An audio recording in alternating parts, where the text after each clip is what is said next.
Good, good. Just like you having the coffee. Um, Great fights Tea. yesterday, I don't drink man. coffee. Oh, is that tea?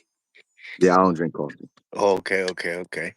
Um, where do you want to start, man? From PBC or the Zone? I mean, Matchroom.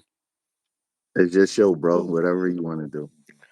I like the. I want to go right into the Zone because Matchroom because I seen that you posted something on X talking about that you would love to see Usyk versus Obataya and David Benavidez. So let's go right into that main event on Matchroom. What you think about Usyk beating Dubois?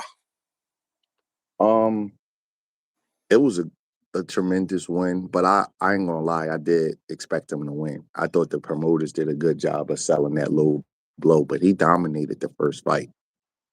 And it is what it is. The Bulls was coming on after Usyk had beat him and he was on a good, run. So, it kind of made him look like well, not made him look. He did earn a rematch because he's been on a hot streak. But I just felt like Usyk dominated the first fight, and he kind of made him. I don't want to use the word quit because that's people don't like that word, but he kind of just made him just surrender with a jab the first fight, and everybody forgot that. Discussing boxing with people is tough because all everybody like looks at is the controversial point or like maybe like I don't know. They just kind of have like a subjective preference on what they want to see. And I'm like, he was beating his ass that first fight. Why is everybody making it seem like he got lucky with the low blow or like he could have got stopped? What I saw was a borderline shot, whether you want to call it low or not. And I saw Usyk milk it a little bit. You know what I mean? That's what smart fighters do. I'm from Philadelphia. Bernard Hopkins was a master of that. They thinking so fast they could just milk a moment. I didn't see a guy that would have been counted out had the referee like if the referee ruled it a good shot, he would have just got up. You know what I mean? I didn't look at it like he got stopped by a low blow. But nevertheless, the Bulls just can't do nothing with him. As crazy as this may sound, Usyk, some fighters are just like this. They have more trouble with smaller, agile guys than bigger guys. A man 250 pounds is never going to have the stamina or the agility of Usyk. It's funny because I was very high on Jared Anderson, the American heavyweight. And I Hmm. used to have people tell me all the time, I'm like, yo, man, that kid could fight. I like him. And I used to have people all tell me all the time, like, he too small. And I'm like, he like 6'3", 240. How's that too small? No, he too small. He gotta be. I'm like, if he don't make it, it won't be because of his lack of size. It just because he's not good enough. But 6'3", 240 is not too small. If you're too big, you lose agility, you lose reaction time, and most of all, you lose stamina because your heart got to lug around all that weight and all the muscles. So it's so funny because I feel vindicated. I always believe Ali's the best heavyweight ever. And all you need to be is about 215, 220. And then now in this era, the funny thing is the best puncher has been Wilder, and he's a guy that's under 220, and the best heavyweight has been Usyk, and he's a guy that came from cruiserweight. So I feel vindicated because so many people will argue, you got to be a modern guy, 6'6", 2. I'm like, that's such bullshit. Now look, all Usyk does is just wear those guys out. They don't have the agility or the stamina, and he can take a punch. So, them clipping him with a big shot is out of it because he always keeps his hands up. He always knows what he's doing. He always has a sense of awareness. He never get hit with the kill shot. Uh, his only weakness is he might be a little bit sensitive to body shots, but that don't stop nothing. Everybody got a weakness, and he's just a great fighter, man. And I'm kind of vindicated, because these is like little private arguments I would have with guys in the gym, like the modern heavyweights, and I'm like, Tyson, Lewis, Ali, they'll be just fine in this era. I'm telling y'all, you don't have to be that big. Now look, and it was a great victory. Uh, Good victory because he already beat him before. He really was still undisputed. They just took his belt and then gave it back to him. But he the real deal, man. That's we watching a great fighter in real time. Obataya. Now that fight is definitely, obviously Usyk was once upon a time the undisputed cruiserweight champion. Um, that fight per se, how do you feel about it? I know that Eddie Hearn is really, talking about it a lot. He feels like that's the big fight for Usyk. I like that fight, man. I'm gonna tell you why. I've been watching Usyk's career. Like I probably saw at least 15 of his fights. Mm. His toughest fight was the dude Maris Bradis. That was his toughest career fight. Watch that fight on YouTube when you get a chance. In the World Series boxing, and you tell me who won that fight. That was his tough fight. Toughest fight. Uh, and because he had the agility to slide up on Usyk, he had the agility and the reaction time to see the punches coming. He wasn't so wore out by Usyk's bouncy rhythm because he's a smaller man also, and he understands, and his conditioning is better than these big heavyweights. I'm not saying that Benavidez or Apatai could beat him. What I'm Yep. saying is they'll present a different set of problems, and Usyk won't be able to wear them out after 6 or after 8, where those guys, the bigger guys, are sucking for air, and they know they got to deal with this for 12 rounds, where them guys is going to get stronger as the fight goes on also. And I said Benavidez because Benavidez has an elite engine. He has an elite engine. And Benavidez at this point in his career might be a little quicker than Usyk. And everybody bases everything on size. And I'm not saying Benavidez could beat him because I would pick Usyk to beat them. I'm not saying, but I'm telling you, both of those guys are giving him a better fight than Daniel Dubois did. Both of them will. Mark it now. I'm telling you. Maris Breeders gave him his toughest career fight. And I'm going to tell you who else gave him a tough fight that people don't remember, would choose not to remember. Michael Hunter, back in the day on HBO. I watched that fight. Michael Hunter was right with him. I'm telling you, you need smarts, you need an engine, and if you're too big, he'll eat you up.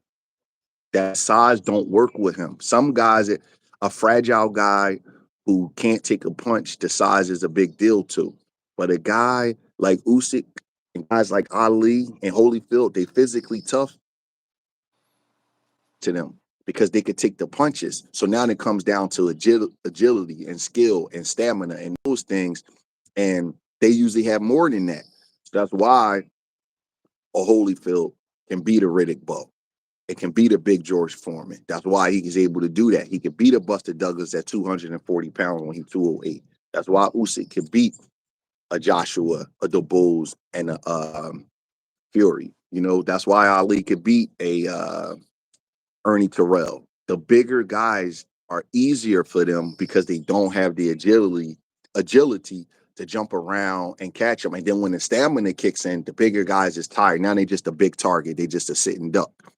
So Usyk, what he really does is just kind of just pesters you to death and just drives you crazy. And then the next thing you know, you tired and you sucking for wind. And then those punches, people say he's not a big puncher. All punches hurt.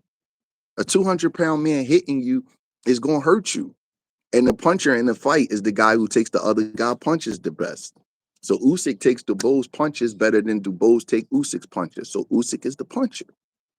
Just telling you, bro. I'm just telling you, we need a smaller guy. I seen the kid Moses in Tama. He's good, but I don't know if Usyk could get credit because he's so young. I think he's like 20, 21 years old with like 12, 13 fights. So if he was to fight him, it'll kind of be like, this guy is green, you picking on him. And I don't know if his handlers will put him in with a guy like Usyk. But Opatai and Benavidez are seasoned veterans, and I'm telling you, they could give him some work. They may can't beat him because he's special, special, special, special. Might be the best fighter of the whole era. He could be the best fighter of the decade. He could be the best fighter of the whole 2000s. Probably Floyd is, but like he's in the top 3 or 4. He's that good. So I'm not saying he could beat him. I'm just saying it's a different kind of fight. And we'll see. You'll see what I mean by. I'll give you another example. Look at Canelo. Canelo lost to Floyd at 154, 152, whatever it was. But then he went up and beat guys at 168 because Canelo, has more trouble with speed than he do a big guy trying to walk him down because he got such good defense and he can see the punches that don't matter to him. James Toney is like that. James Toney had tough times with guys at middleweight, Reggie Johnson and Mike McCallum, and then he lose to Roy Jones at 168, lose to Montel Griffin at 175, and then he's beating cruiserweights and heavyweights because they standing right in front of him and they can't react to the punches. Just some guys are just wired like that, and I really suspect that Usyk is like that. Mm, I like it. Now, getting into another fight, we had Diego Pacheco versus Trevor McCumbee, a guy that you guys was able to fight with Caleb Plant. What's your thoughts on his performance? I just think he just kind of just said, "I'm just going to win the fight and just outbox him." Do you feel like it was an impressive performance? I mean, tell me, like, how do you rate Diego Pacheco at Um, 168 pounds? it was what you call a solid performance. He ain't like the world on fire, and but it was solid. Do you feel like that could be? I mean, obviously, Jose Benavidez talks very highly of Diego Pacheco, saying that this is going to be the big guy, the guy, possibly even fighting Canelo. They shared the ring with each other at once upon a time. I mean, what do you think about Diego Pacheco and his chances with the top guys at 168, including Canelo Alvarez? I think he's a major player. He can fight. I like him. He can fight. He's good. Good fight will be him and Hamza Shariz. One of those guys since I David like that Benavidez fight. left the division. One of those young guys gotta probably knock off a couple more young guys to establish himself as the guy to challenge Canelo. Since Benavidez has left, nobody has really racked up some kind of victories to say that I'm the guy. You know what I mean? Hamza Shariz just stepped in the right direction with beating Edgar Berlanga, but maybe one or two more victories for him, and then it'll say I'm the actual number one contender to the throne. They kind of got to sort it out themselves. We could play matchmaker all day, but they got to sort it out themselves and make a fight and make it so because Canelo don't have the time to fight all of them. He can't fight Pacheco and Billy, Sharice. That's not fair. They should fight each other and then figure out who is the guy for Canelo to set up like a big fight as a title challenger. What type of name do you? I mean, do you think that Hamza Shiraz? I mean, I like that fight that you just mentioned. Who do you feel like you would favor in that fight? I mean, Diego Pacheco's normally the taller fighter in most of his matches, but in that particular fight, he might be the smaller guy. I don't know. Might I be got the to same think about. size. Yeah, I got to think about it. Okay. I got to Okay. think about it because I don't want to say because Pacheco just went the distance and Shiraz just won a big knockout. So it might, sometimes you could kind of fool yourself and stutter. So I gotta like look at him and see uh how I feel about the fight. Um it's close. It's about 50-50 right now. They both got excellent trainers. I like Andy Lee as a trainer.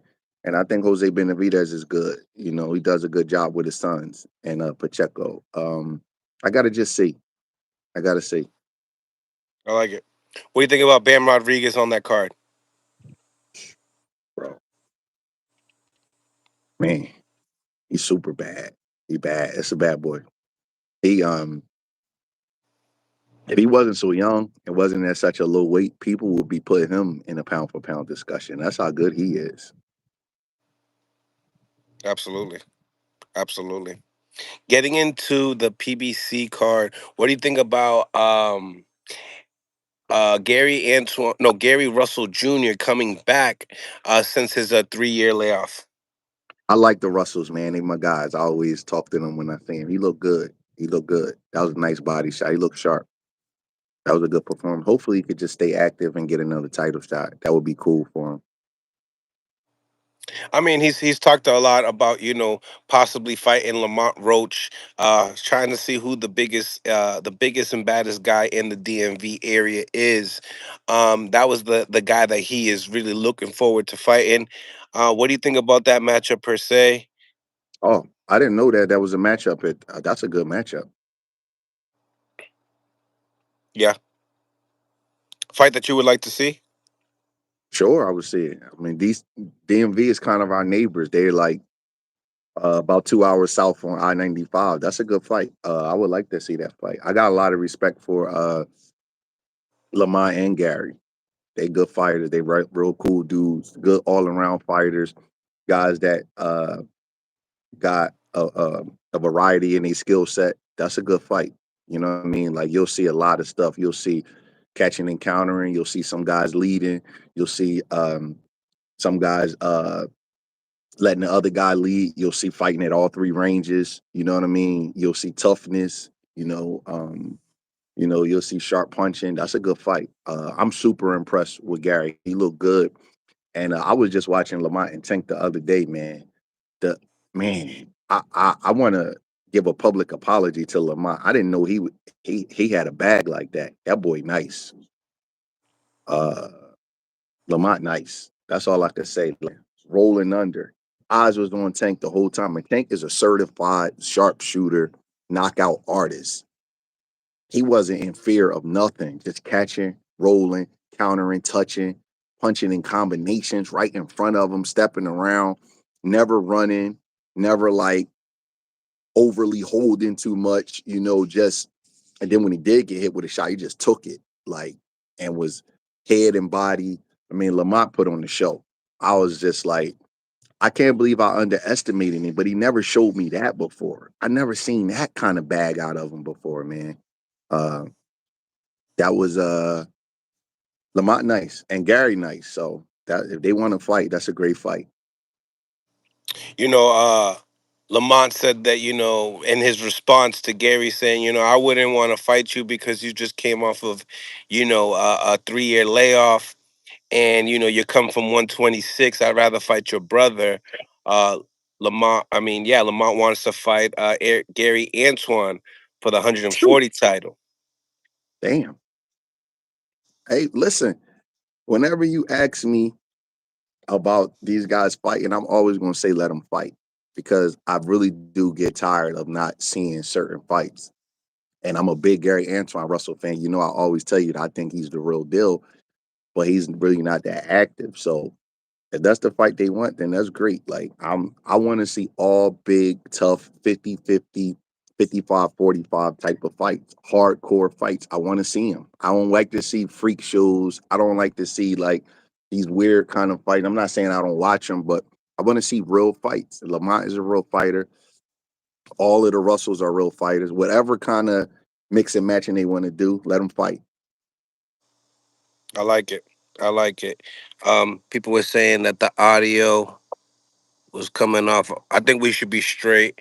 But nevertheless, coming into another fight on the card, big K stoppage from Fundora. What do you think about the rematch? With Fundora and Tszyu this time around. You know what? That's the one fight I got wrong. I thought Tim Tszyu was gonna win that fight. Uh,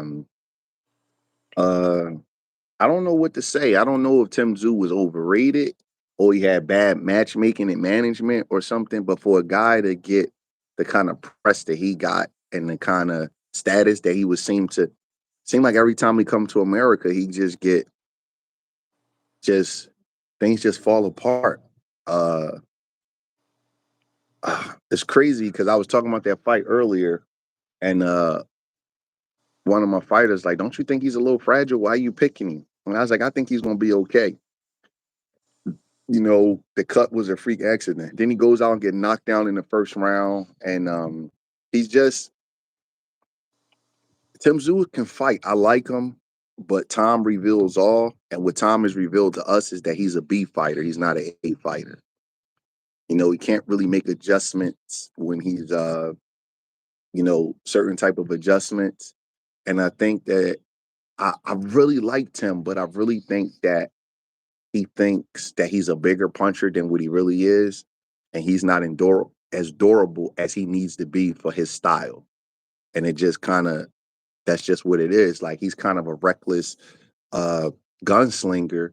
And he don't I think he is a good puncher, but he's not like a life-changing puncher. You know what I'm saying? He's not that kind of puncher. So he's like loading up on big shots. He's more of fast, sharp, heavy-handed guy, but it's not like Triple G. It's not like Baturbiev. It's not like Kovalev. It's not one of them guys where they hit you and you just, your whole water getting cut off. It's not like that, So, and then he's just not as durable as he needs to be for that style. He's always hurt. He's always going down. He's always in distress.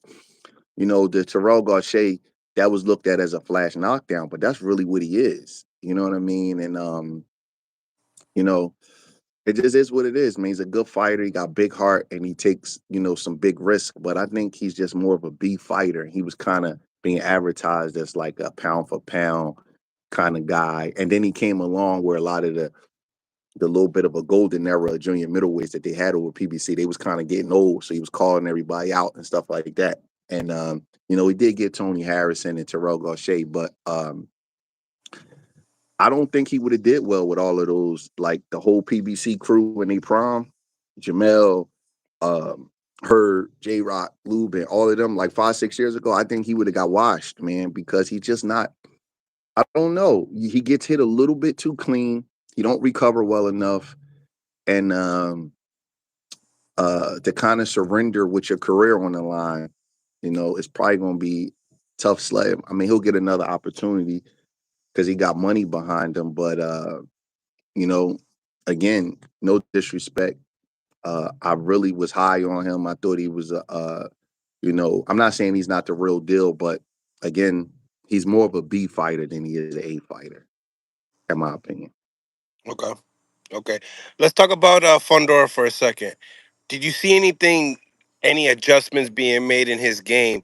I seen that he was kind of like, fighting from the outside of his jab a lot and finding his range when he needed to more than anything. I mean, what are the things that you've seen in Fundora that you feel like he's added onto his repertoire?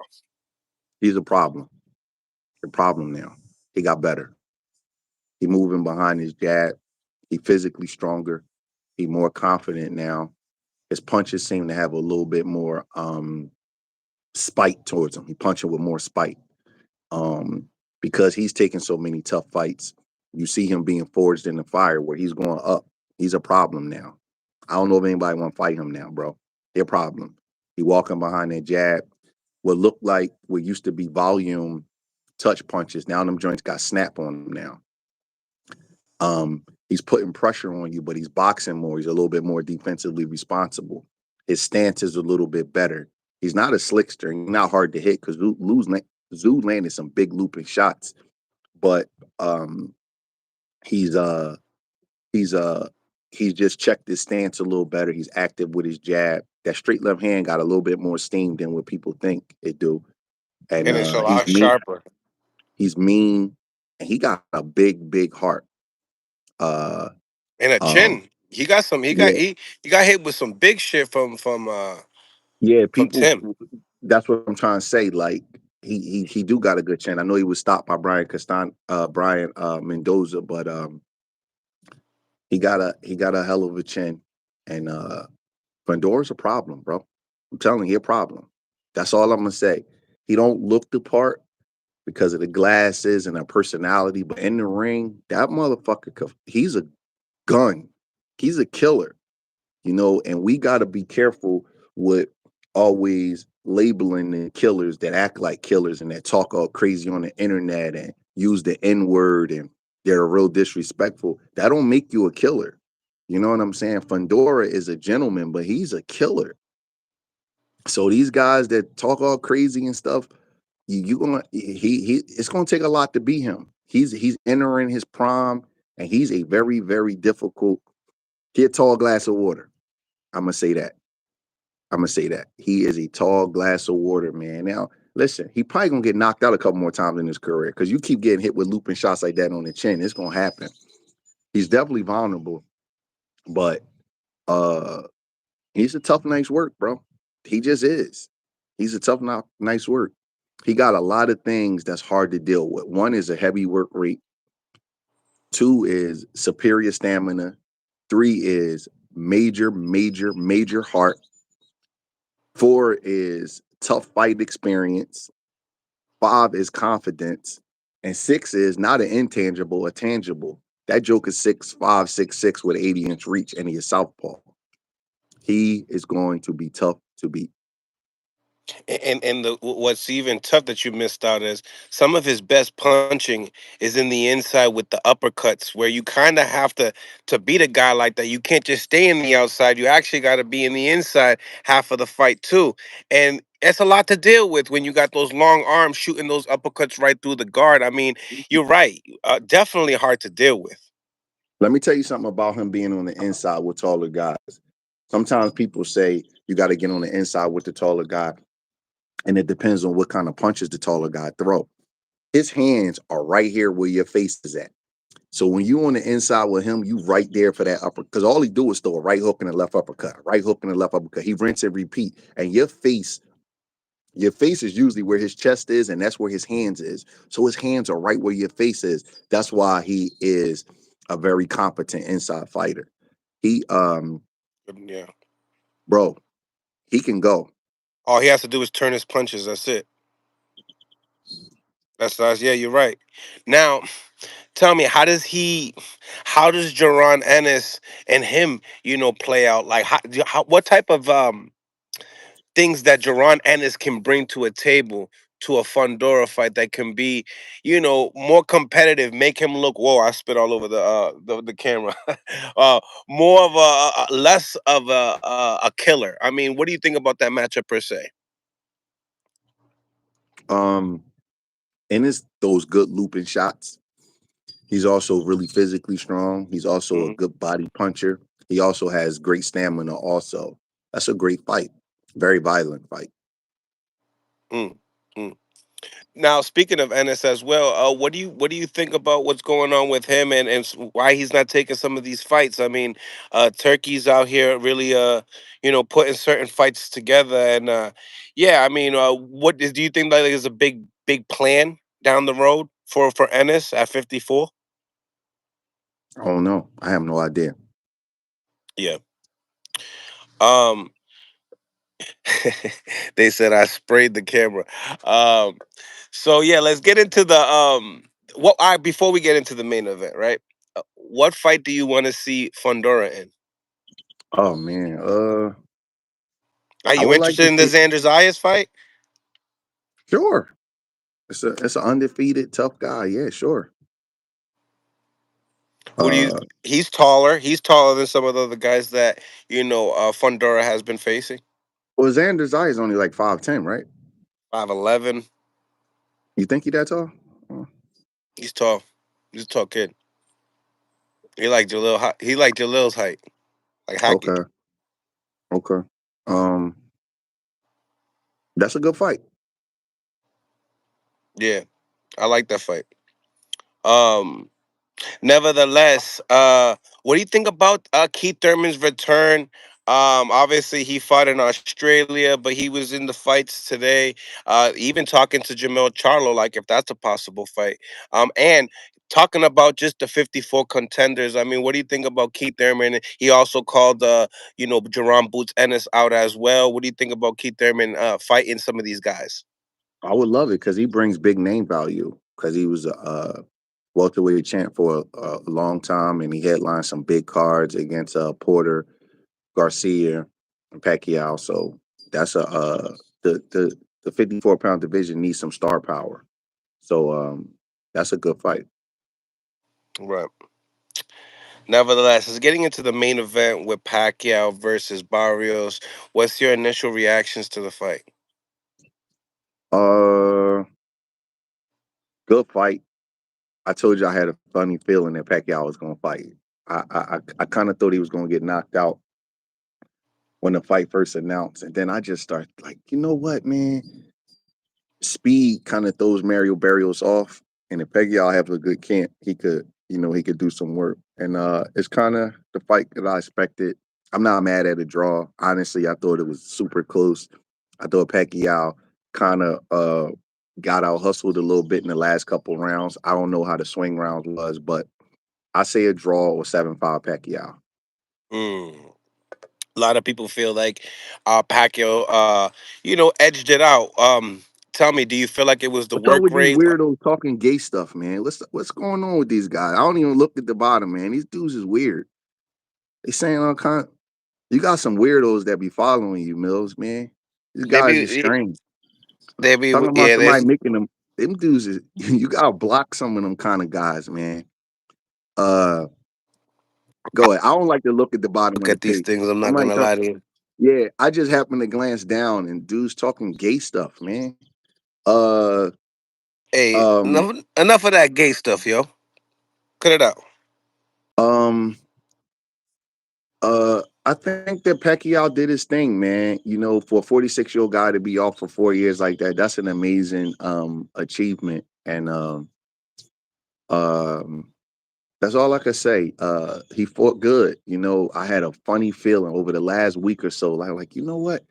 Maybe I'm not giving Pacquiao enough credit. And I just kept thinking that Mario Barrios got a draw with Abel Ramos. So that kind of just, and I see that Barrios, he just don't adjust the speed real well. Because Mario could do some good stuff, man. He got good fundamentals. He got a good jab in spots, but it just don't seem like he ever put everything together at the top level. You know what I mean? It just don't. It don't seem like he put everything together. On the top level, and I guess that's why Sean Gibbons is Mario. Sean Gibbons is Manny Pacquiao's guy, and Sean Gibbons is smart, man. He know how to matchmake. He know how to pick fights. He's a real smart guy, man. I really respect his eye for boxing. He makes some good decisions with his fighters. Nobody's 100% as far as picking fights, but he's good. And they picked the right guy, Mario, man, because a 46-year-old man coming off a 3-4 year layoff, not supposed to be able to be that competitive with a guy in their prime giving up that kind of size. That's not supposed to look like that. And the fact that they did it, and more people think Pacquiao won than he lost, he got a legitimate draw. Because I'll tell you, I have no problem with 6'6".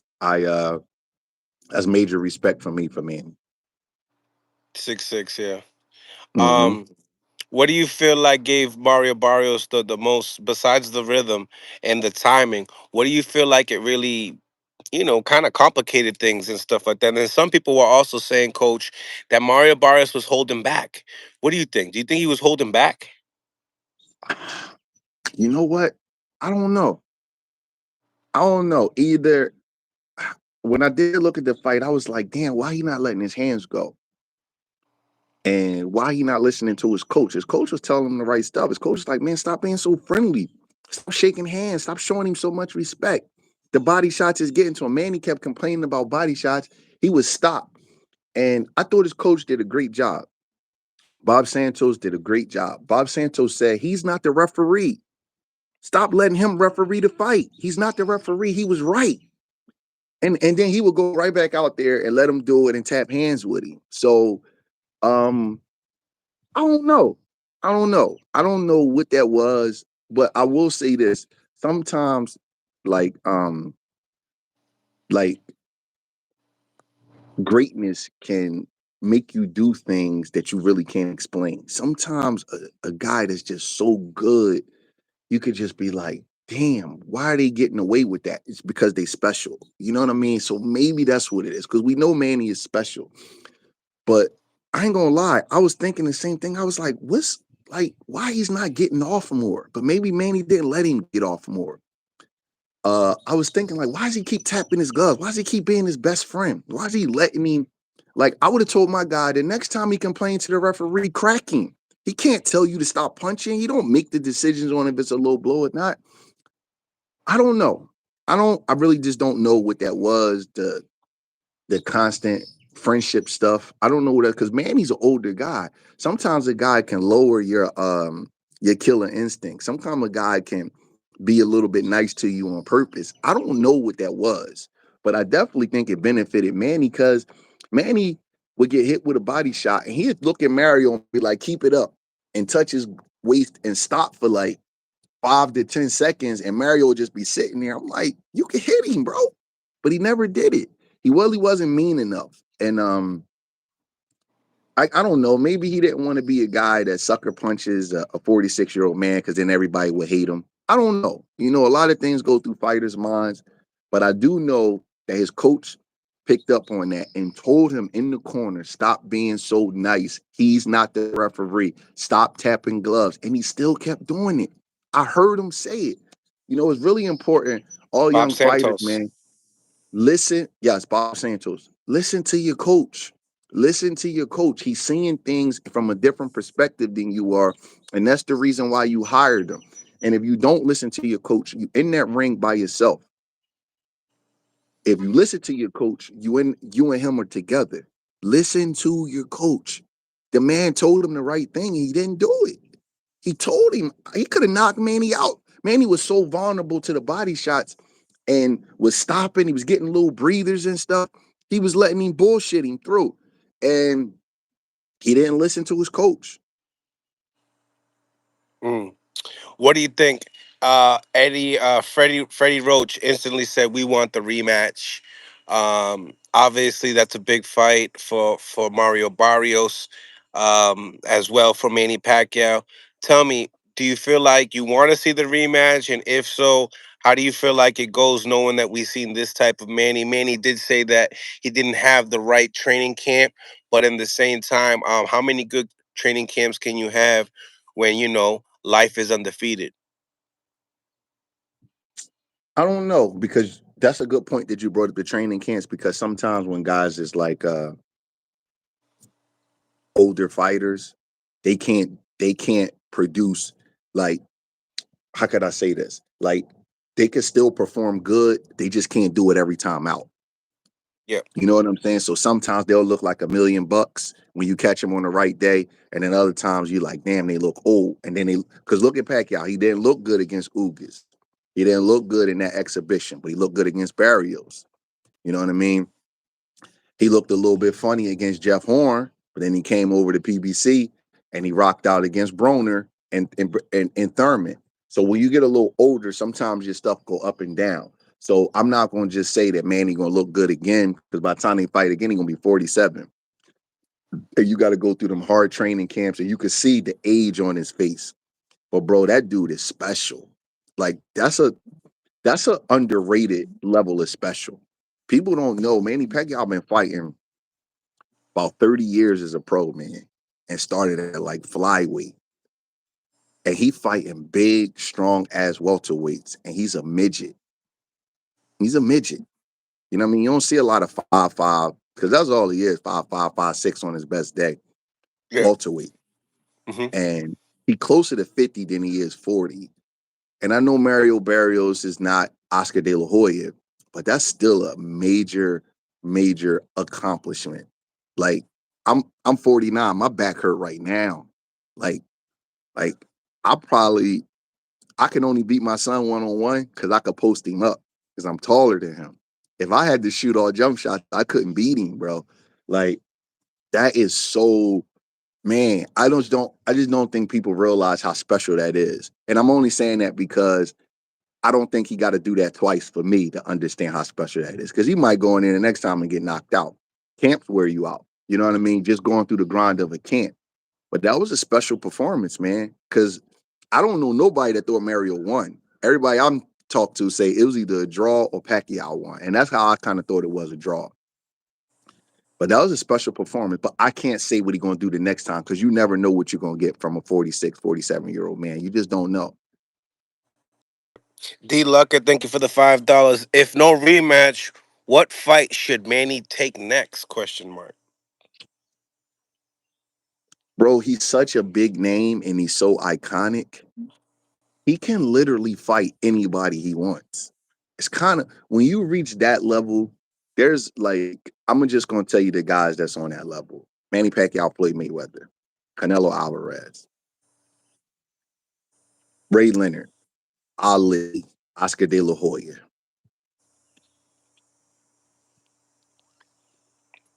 George Foreman, Mike Tyson.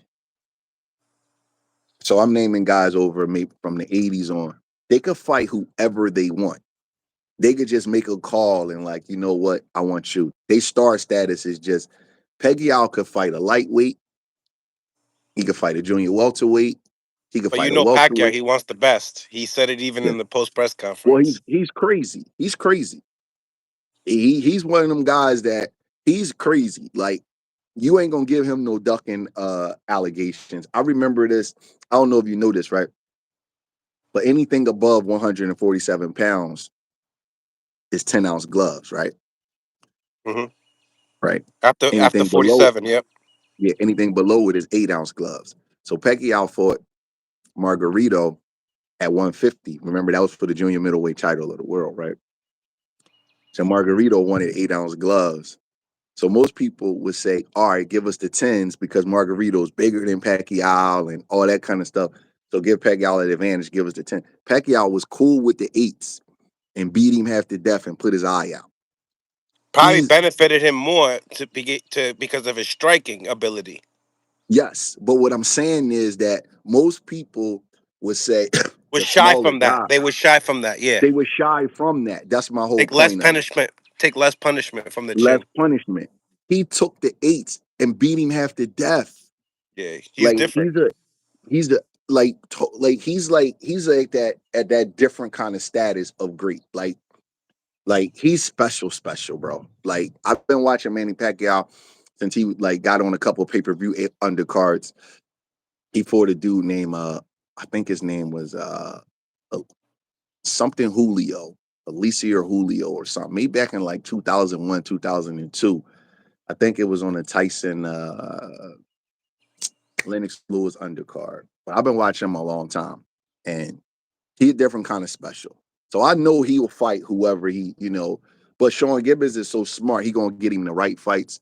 I could see any type of huge fights with like any big names from 35 to 47. I don't know if he'll mess with a 54 pounder now because they might be just too big. Like he can't fight Fundora. That's ridiculous. Like he giving up a Uh, foot and that's too much. But I could see him fighting anybody from 35 to 47 with a popular name. I can. Like I could just see him just taking them guys on. It's kind of weird the way he is, but whoever is a big marketable name at those weights that might be a little bit vulnerable, I could see him fighting. Rolly. Yep. I can see him fighting Rolly. Hey, you good. You good. I forgot Rolly was there. And he might be the favorite to beat Rolly. I can see him fighting Rolly. Yep. Yep. That's the kind of guy I could see him I fighting. could see that. I could see him being the favorite too. Yeah, I can see him fighting Rolly. Just think about marketable guys. Ryan Garcia. I can see him fighting Ryan Garcia. Um, I can see guys coming out of retirement to fight him, like Mikey Garcia. 'Cause, yeah, he don't care about the punch. He really don't care about the punch. No, So he he would don't fight care, Ryan. bro. Yeah, he don't care. I don't see like guys like Norman and Boots. That might be a little bit too much, too That one big. right there sounds crazy, Coach. D Luckett, thank you for the $2. Pack versus Core. I can see that. I can see that. You know why I can see that? Because they That's probably think that fire. Shakur Mike can't hurt him. I can see that. I can see that. Teofimo, Tank. I can see him fighting them guys. I can. You know what I mean? Because let me tell you something. The smaller guys, Pacquiao hit Barrios with like a hybrid jab in the left hand, and he stopped him right in his tracks. It wasn't enough to knock him out, but it was enough to like freeze his legs up. Don't get it twisted. He could still crack you with some shit you don't see.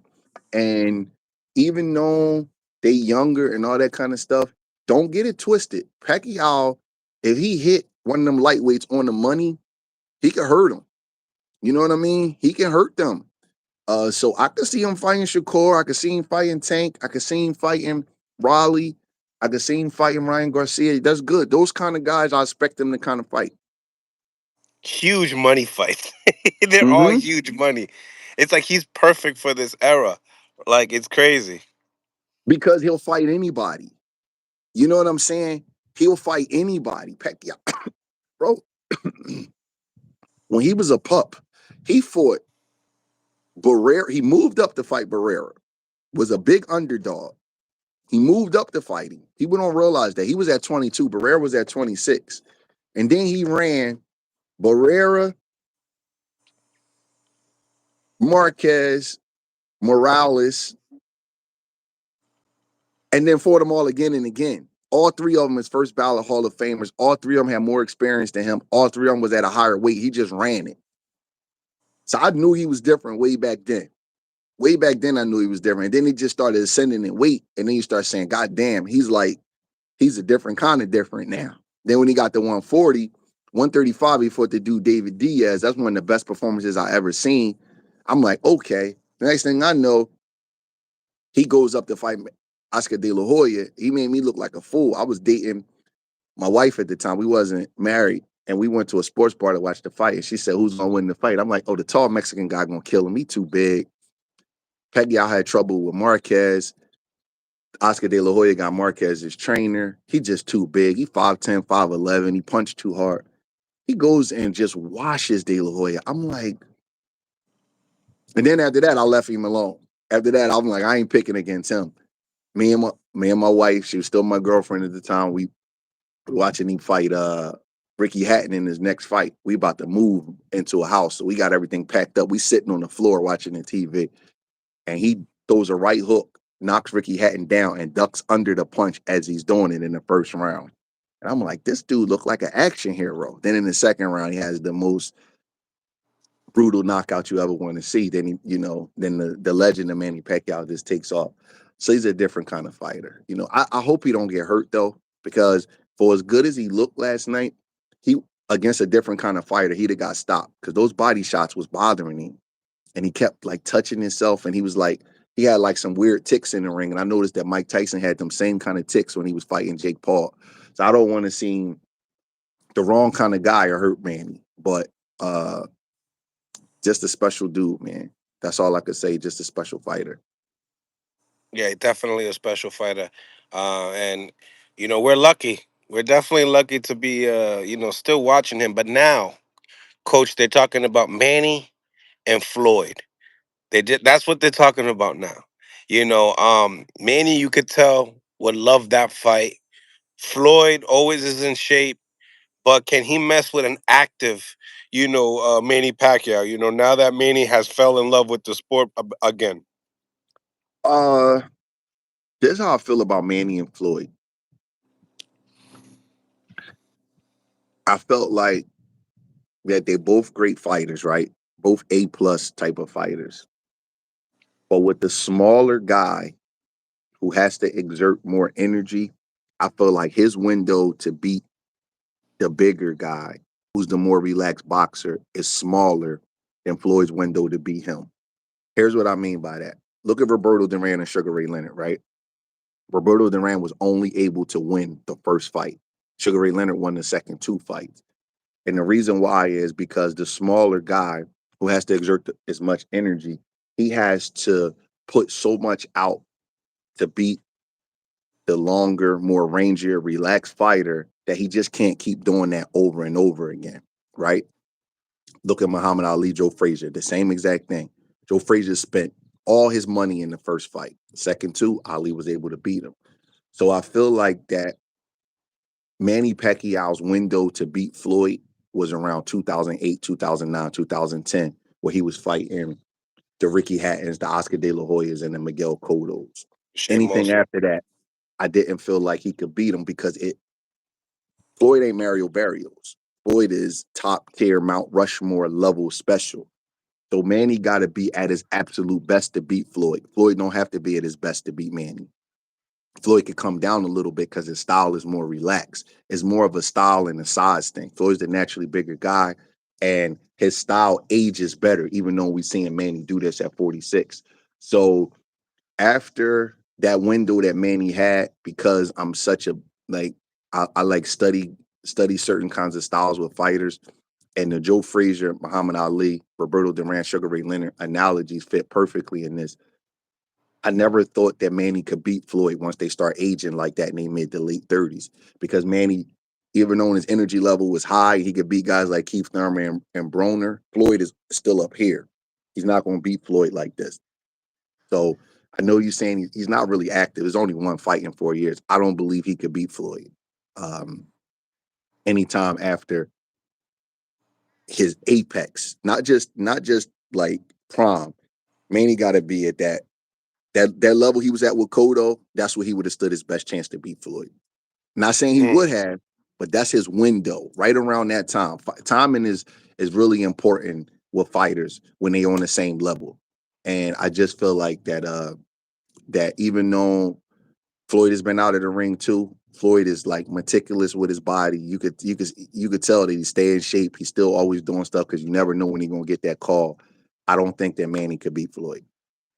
Mm, mm. You think Manny could beat Javante Davis?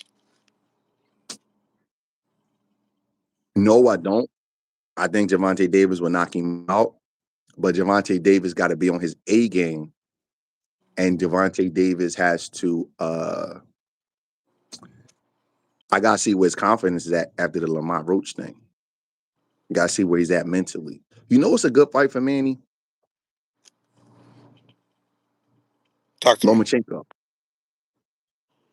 Oh God, calling up more retired fighters. Damn, coach. Lomachenko. All right, but look, I like it though. And I'm I gonna tell like you it. why. I'm gonna tell you why because Lomachenko's a little bit older and he's smaller, and Manny won't have to deal with so much range.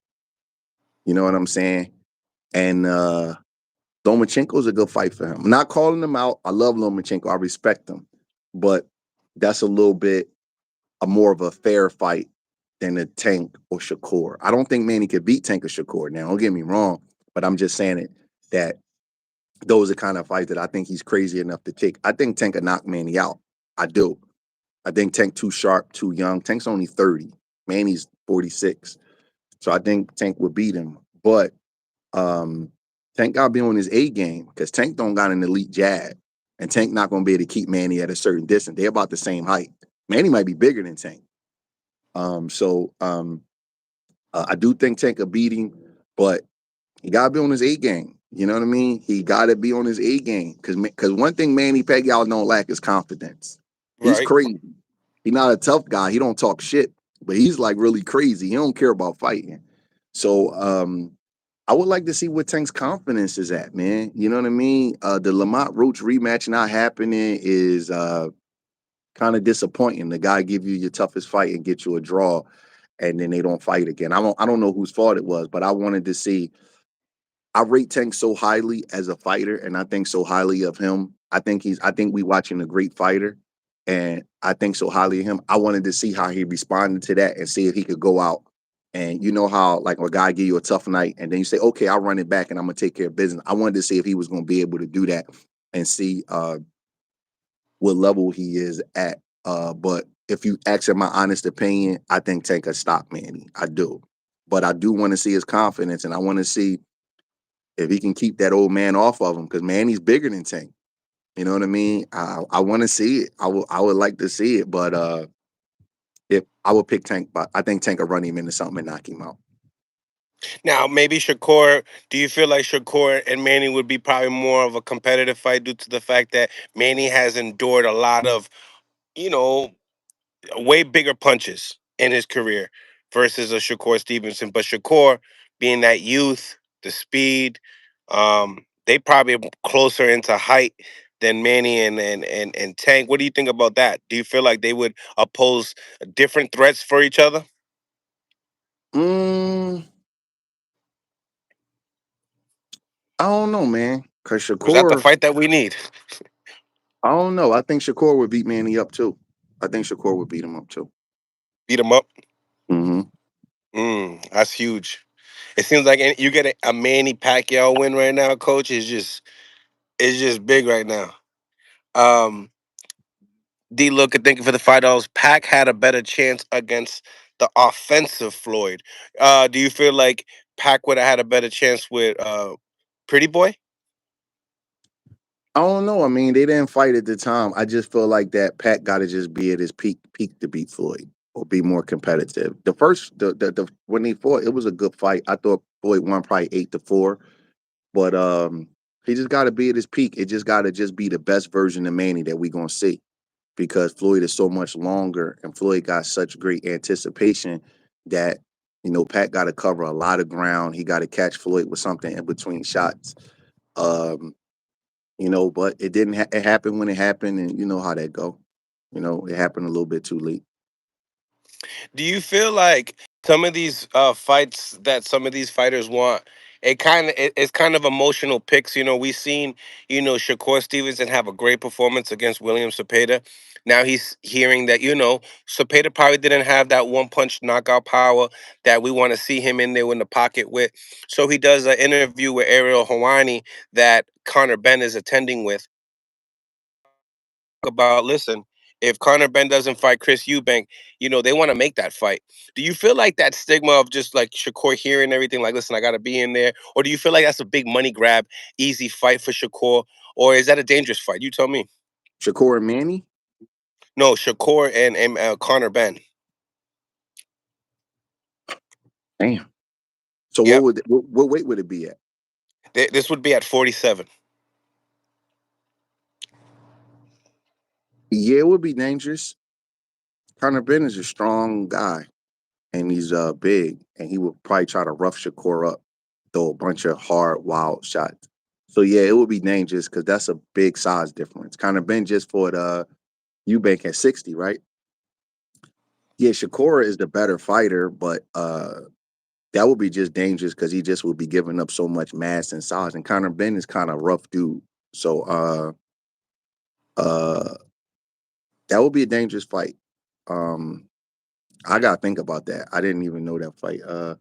I think Shakur would probably win, but that would be dangerous because Conor Ben is a rough dude. And that is a big size difference. So he would go from 35 to 47 in one fight. That kind of would make it a little bit more on the level playing field because Shakur has a higher level of skill. Right. And that's what he's Yeah, banking off of. yeah, yeah. So But we all know anything can happen in a fight. That's why it's an interesting thing. And he sure, would be going to London as well. and it's not always about skill. Sometimes it's about other things. You know what I mean? The most skillful guy don't always win. Right. That's a good fight. Right. I Obviously, probably would take Shakur, but mm, yeah, I probably would take Shakur by decision. I don't think Shakur could stop him. I think I probably would take him by decision. You said in England? hmm Uh, that's where Connor sells. Let me lay off that pick then, because I don't know what kind of judges and all that kind of stuff they would have. So yeah, he would have to go to his hometown and outbox him and win a decision. Two weight divisions. That would be a tough fight. Do you feel like it kind of takes two voids away from Shakur? One, huge payday in London, but in the same time, I'm in there with a puncher, a guy that's way bigger than me. So all the things that you guys are saying about me being a runner, because they were saying that William Cepeda is a volume puncher, not an Mhm. explosive one punch power puncher. So do you feel like that kind of like takes two voids away for Shakur? What do you mean by that? Like shut Easy pay, people up with? maybe kind of an easy payday because of the skill level, and to shut people up that I can be in there in the pocket with these guys like Conor Ben. Well, he got to be in the pocket with him first. He Yeah. haven't did it. Like I don't know if he's gonna sit in the pocket with him. He throws some wild, crazy, hard punches. I All would have right. to see. Like, like So if he so I mean, I don't want to guess on how a guy is going to fight because he might have fought William Cepeda like that. He might not fight Conor Ben like that. You know what I mean? We don't know. right, right. We got to see. Maybe he felt something in William Cepeda that say I could sit here, but against Conor Ben, he might not do that. We got to see how that works. I don't know how he would approach that, so I can't really say. How do you feel about the Brian Norman and Devin Haney fight possibly being in jeopardy if Brian Norman Jr. does not take the extra procedures on doing extra VADA testing? So not 8 weeks, not 16 weeks, 18 weeks. Do you feel like it's nervous energy from the Haney side, or do you feel like, hey, this is good for the sport and extra testing, even though Brian Norman has never been accused from taking steroids? So, what you what are you asking me? Bi- Bill Haney wants Brian Norman Jr. to take 2 weeks of extra testing before because they're worried about the cycling. If there's a possibility, if they were taking anything, that we don't want to deal with the cycling of that extra time. So Bill Haney's trying to, cross his T's, dot his I's type of thing. Do you feel like that's what he's trying to do, or do you feel like that could be possibly, nervous energy? Have you heard stuff like this before in boxing? Uh, um, I mean, testing is always good, but I don't have a side in that. I don't really know what's going on. That's why I'm kind of asking. But anytime extra testing is involved, it's always good for boxing. You know what I mean? So I don't see Yeah. anything wrong with extra testing. That just ensure I think that champions and guys in the top 10 or top 15, they all should be tested all year round. Everybody should be open to it because it is a lot of cycling that's going on. And we see guys keep popping dirty 3, 4 times a year.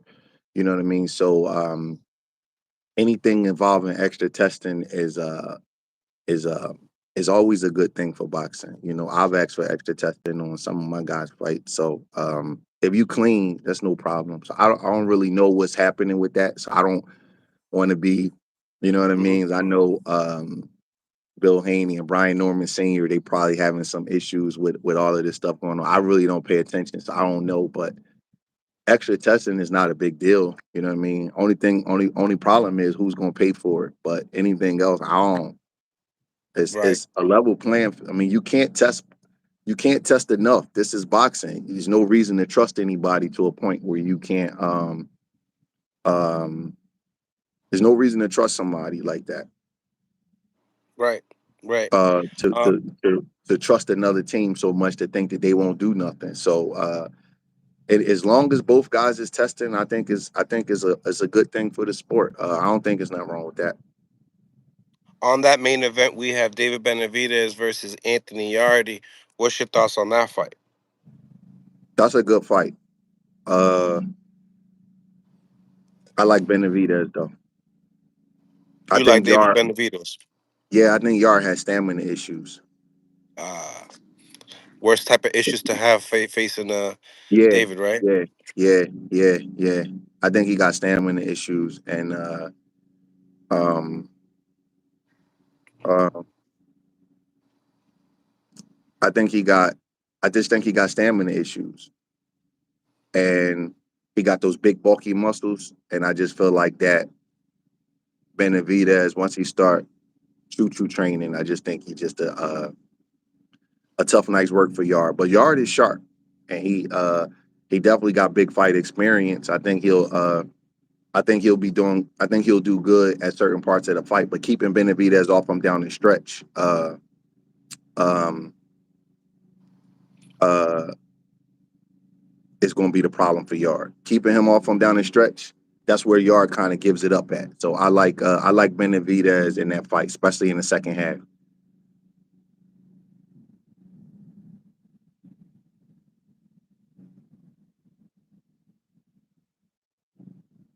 Yeah, yep.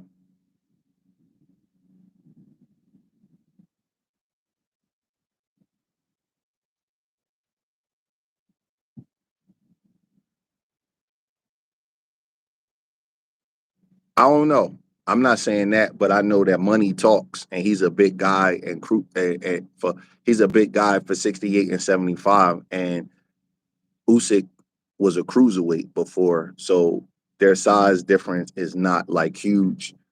Even though Usyk is bigger than him, and I just think that Benavidez got hand speed and stamina and mental toughness, and he got some agility, and I just think he would be um um I just think he got enough agility to give Usyk a little bit of trouble. I'm not saying he could beat him, but and Benavidez got something that's underrated. He got fighting spirit. He got like if you notice when he get hit with a big shot or a guy have a good round on him, he always come and try to take it back. He never ever just like he don't got like a lazy bone in his body when it comes to fighting. He don't have a submissive way about him. He got a way about him where you get him with something, he gets you back with something. You get him with something, he gets you back with something, and he keep upping the ante. And Usyk is like that. Usyk up the ante. When the Bulls landed a couple of good shots, then he go out and get it back. Even in his fights with Joshua, because Joshua did good in that second fight, and Fury was doing good in some moments, but Usyk never let you take the play from him.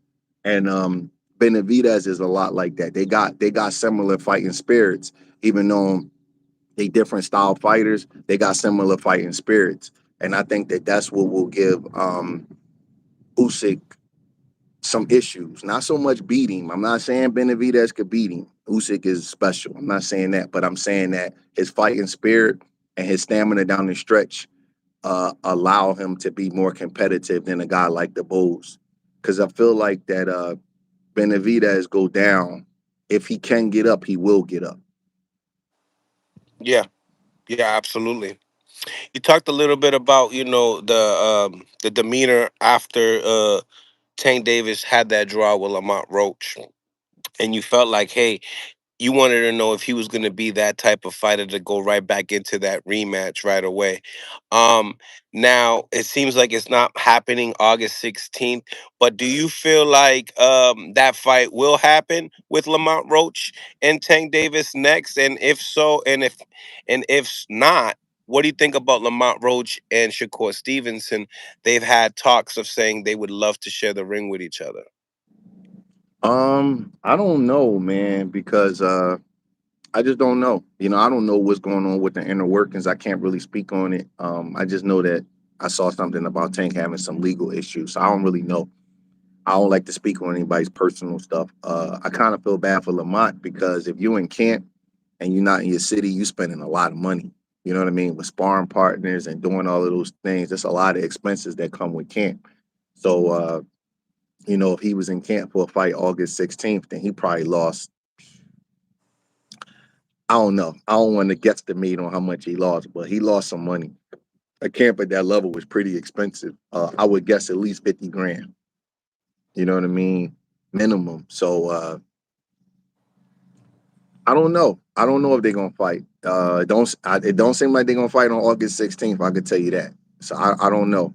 I really have no idea what's going on with that. But it looked like Lamont was in camp, and then now that he's not, uh, I don't I don't know, man.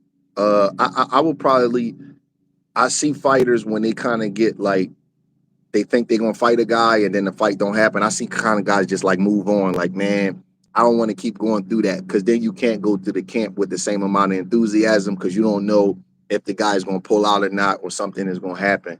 Remember Virgil Ortiz and Madrimov, they were supposed to fight a couple of times, and then I think Virgil kept having some issues with the weight cutting.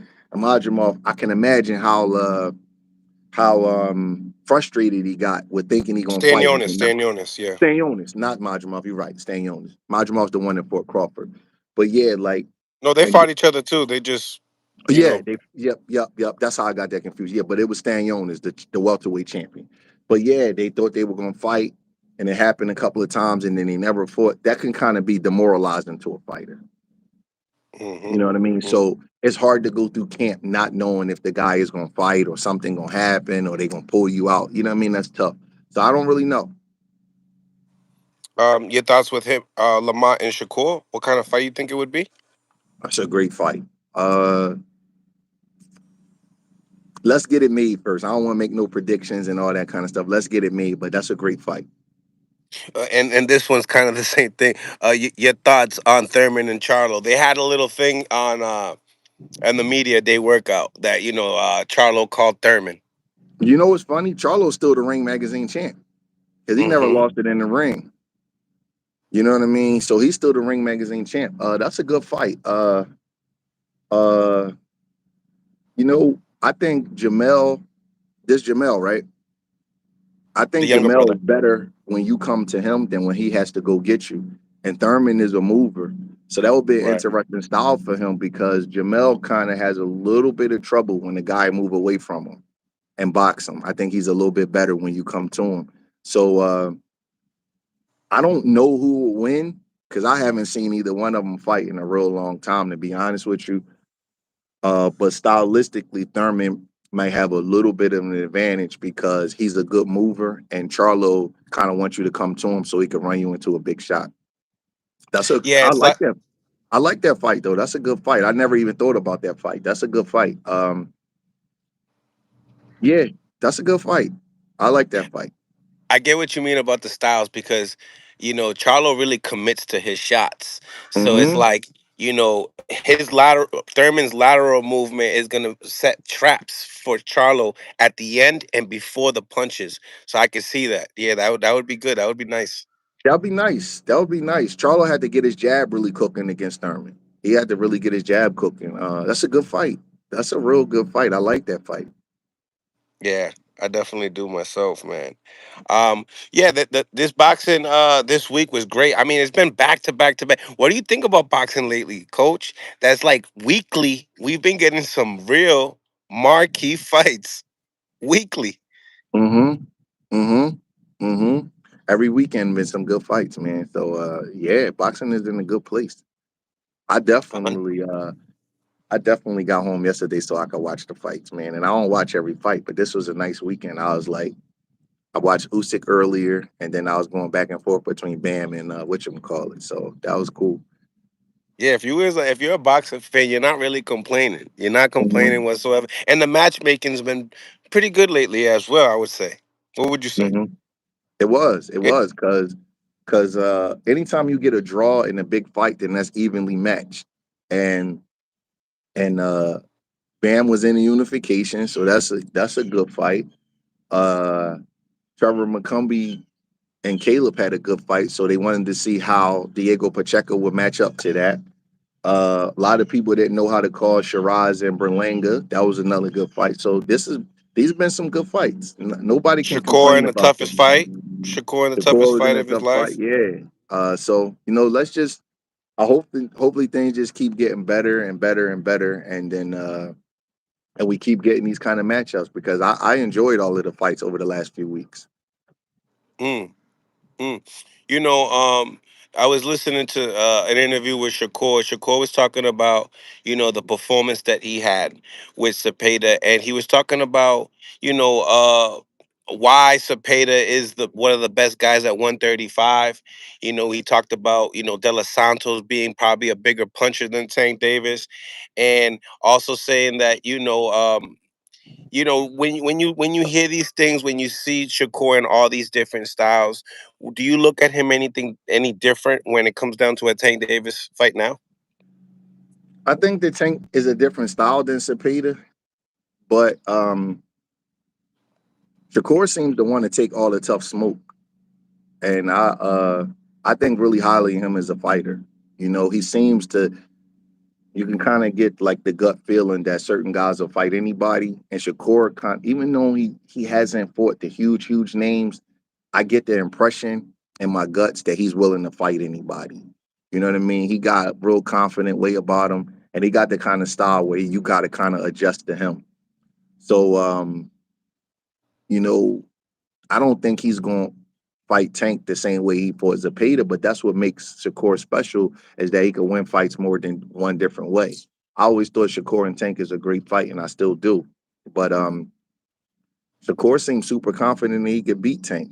So the only way to figure that out is if they get in the ring. I think they both special, and unfortunately they haven't fought yet, and they're around the same weight classes. So hopefully we get to see it before somebody loses bad or be past their prime, and then we got to wonder what would have happened if they fought on their best day. I just want to just see the fights. But sometimes, like when you ask a question like that, it's hard to say because sometimes a fighter instinct let him know what he could do with certain guys and with certain guys he can't do. You know what I mean? It just like Shakur might say, okay, I'm a smother Tank power. Or he might say, I'm a box and I'm gonna get on my jab and I'm gonna move. I don't know how that worked, because his mind and his instincts will let him know what he think he could do. Like the Cepeda fight, I was hearing they was like, get off the ropes. But he saw it in a way where he's like, I could be on the ropes and counterpunch this guy and get off.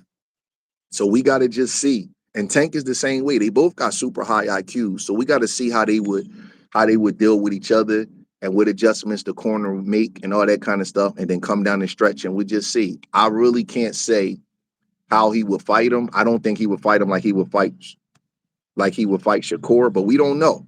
You know what I mean? We don't really know until you get in the ring. Sometimes you do things a little bit different from the status quo. You do things a little bit different from the way the people on the outside may think you should do it. You know what I mean? The great Muhammad Ali went up against the ropes against George Foreman and let him hit his body and wear himself out. Who's crazy enough to do that with George Foreman?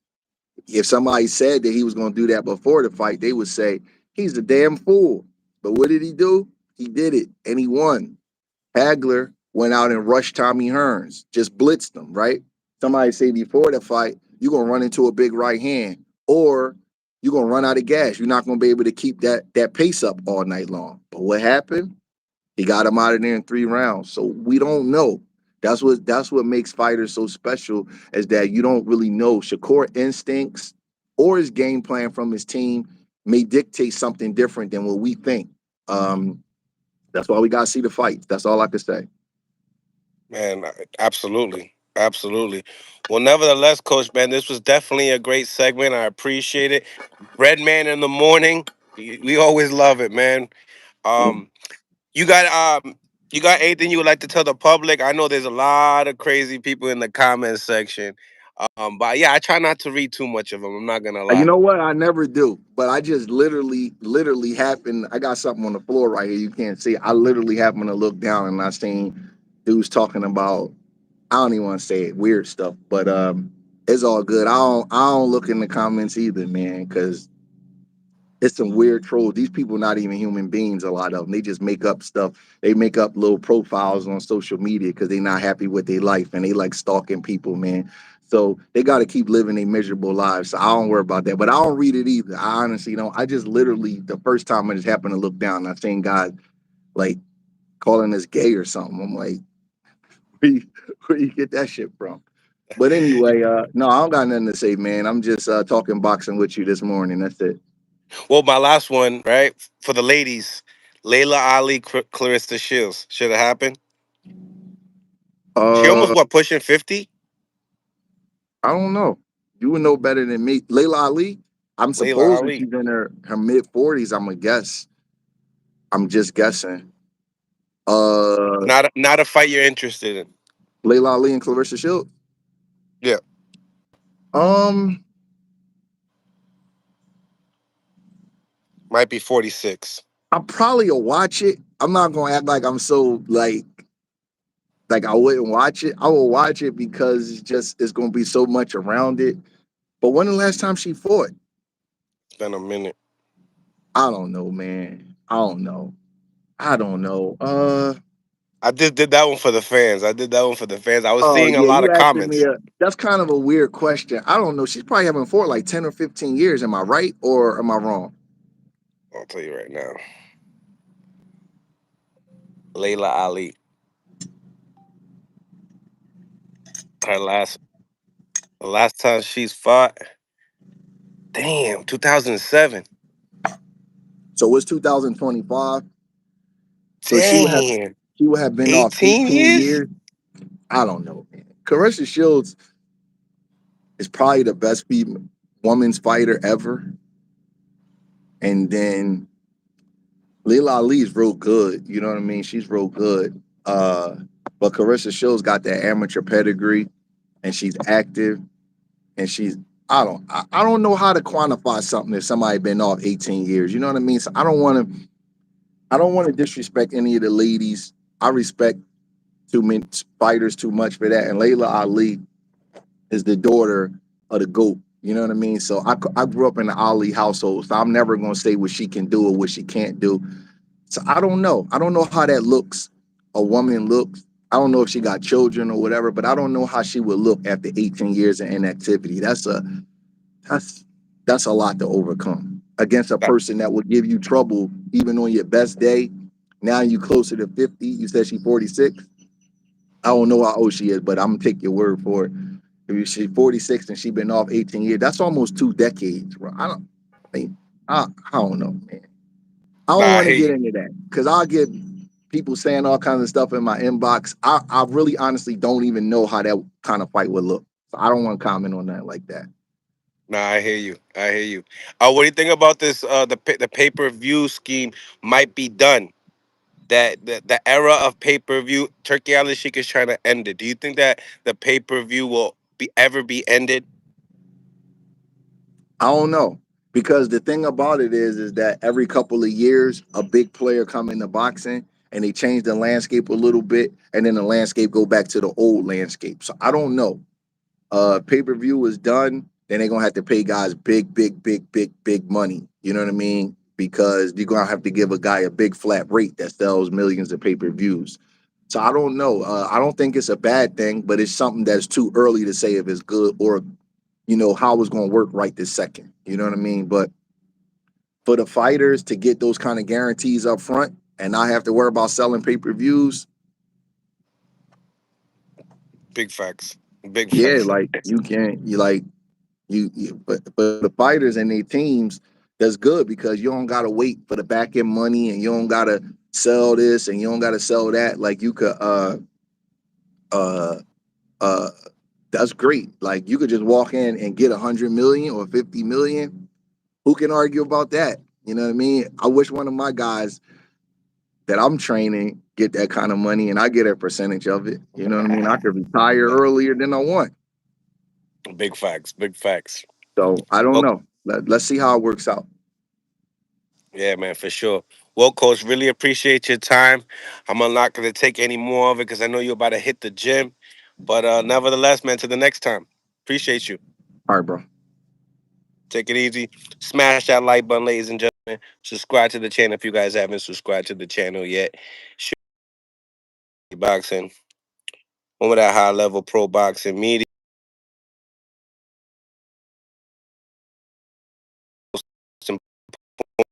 Lead the People's Channel. Senior, what's going on? I sent you the link. If you got some time, you want to tap in with us. I'm gonna do it right now. I got you. I got you. You already. Smash that like button. We got Brian Norman Sr. up next. Salute to everybody in the chat. We got over 252 people on the live. Get me up to 200 likes, yo. Get me up to 200 likes. Double tap the screen if you are on mobile devices. If you are on a landline, hit the like button. I promise you it's totally free. And we're going to keep this smacking. Smash that like button, y'all. Salute to everybody. Beautiful day, huh? Beautiful day. Beautiful day to talk some boxing. My like was at 88. Appreciate you, man. Appreciate everybody. Blind Faith in the building. Salute. Salute to all the members of Mill City Boxing. Salute to all the members. HLD, another member of Mill City Boxing. Salute to all the members. Good fights yesterday, huh? From the zone to PBC. Man, I enjoyed them. I enjoyed them. Not gonna lie. Went to the beach too. We got Brian Norman Sr. in the house. What's going on, Coach? What's up, big dog? How you feel? How you feel? Day in the neighborhood, man. You see the sun shining? You know I had to put the good hat on. You know I had to put the good hat on, baby. Yeah. Oh man. How's life with you, man? How's life? Love it, man. Love it, man. Love it, man. What's up with you, man? We had a good night of good weekend of boxing. Let's get to it. Let's get cooking. Let's get cooking, man. Yo, you seen any of the matchroom fights, or you went straight PBC with it? I see no matchroom fights. Who fought on matchroom? What? Usyk Who? Dubois. Oh no You no had no no no no no no! I Pacheco and didn't. Trevor McCumbee. All right. Too early in the daytime. I didn't. I forgot about it. Didn't see it. I was sitting somewhere when I found out. They on different time zones, so I ain't seen none of them at all. I'm Okay. gonna go. I'm gonna go back and check them out. You know what I'm saying tonight probably, but I didn't. I ain't see none of them. Word. Salute to everybody in the chat. Punch Drunk Boxing. What's going on with y'all? All right, so let's get right into it. PBC, what you think about Gary Russell Jr.'s return? Amazing, bro. He looked amazing. Man, I'm impressed how fast he 36.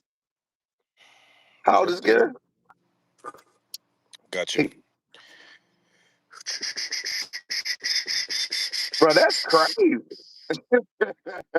Gary Russell Jr. Oh no, I his box fact don't show his age. Oh, he's 37. That's crazy. He's 37. He's so freaking fast, man. He fast. He fast, bro. That's natural talent, man. He fast. That boy good. Hey, that boy good. That boy good. Nah, he was solid, bro. He was That boy real solid. good. He real That boy good. good. Nah, he was solid, man. Shout out to his opponent. You can say what you want to say about whatever. He was very relaxed in there. I like that. I like when the fighter is very relaxed. He showed that. I think life too. Like I was listening to some of his stories or whatever else, and life. life weathers you, you know what I'm saying, and get you ready for anything. And like he was ready for whatever, you know what I'm saying? Like I was very impressed with him. Very impressed with him. I love the performance. And I was hoping he would get him out of there. And he did end up getting him out of there in the last round. You know what I'm saying? So I know we all know he could have got him out of there. He wasn't in a rush to get him out of there, but he did go ahead and get the rounds in.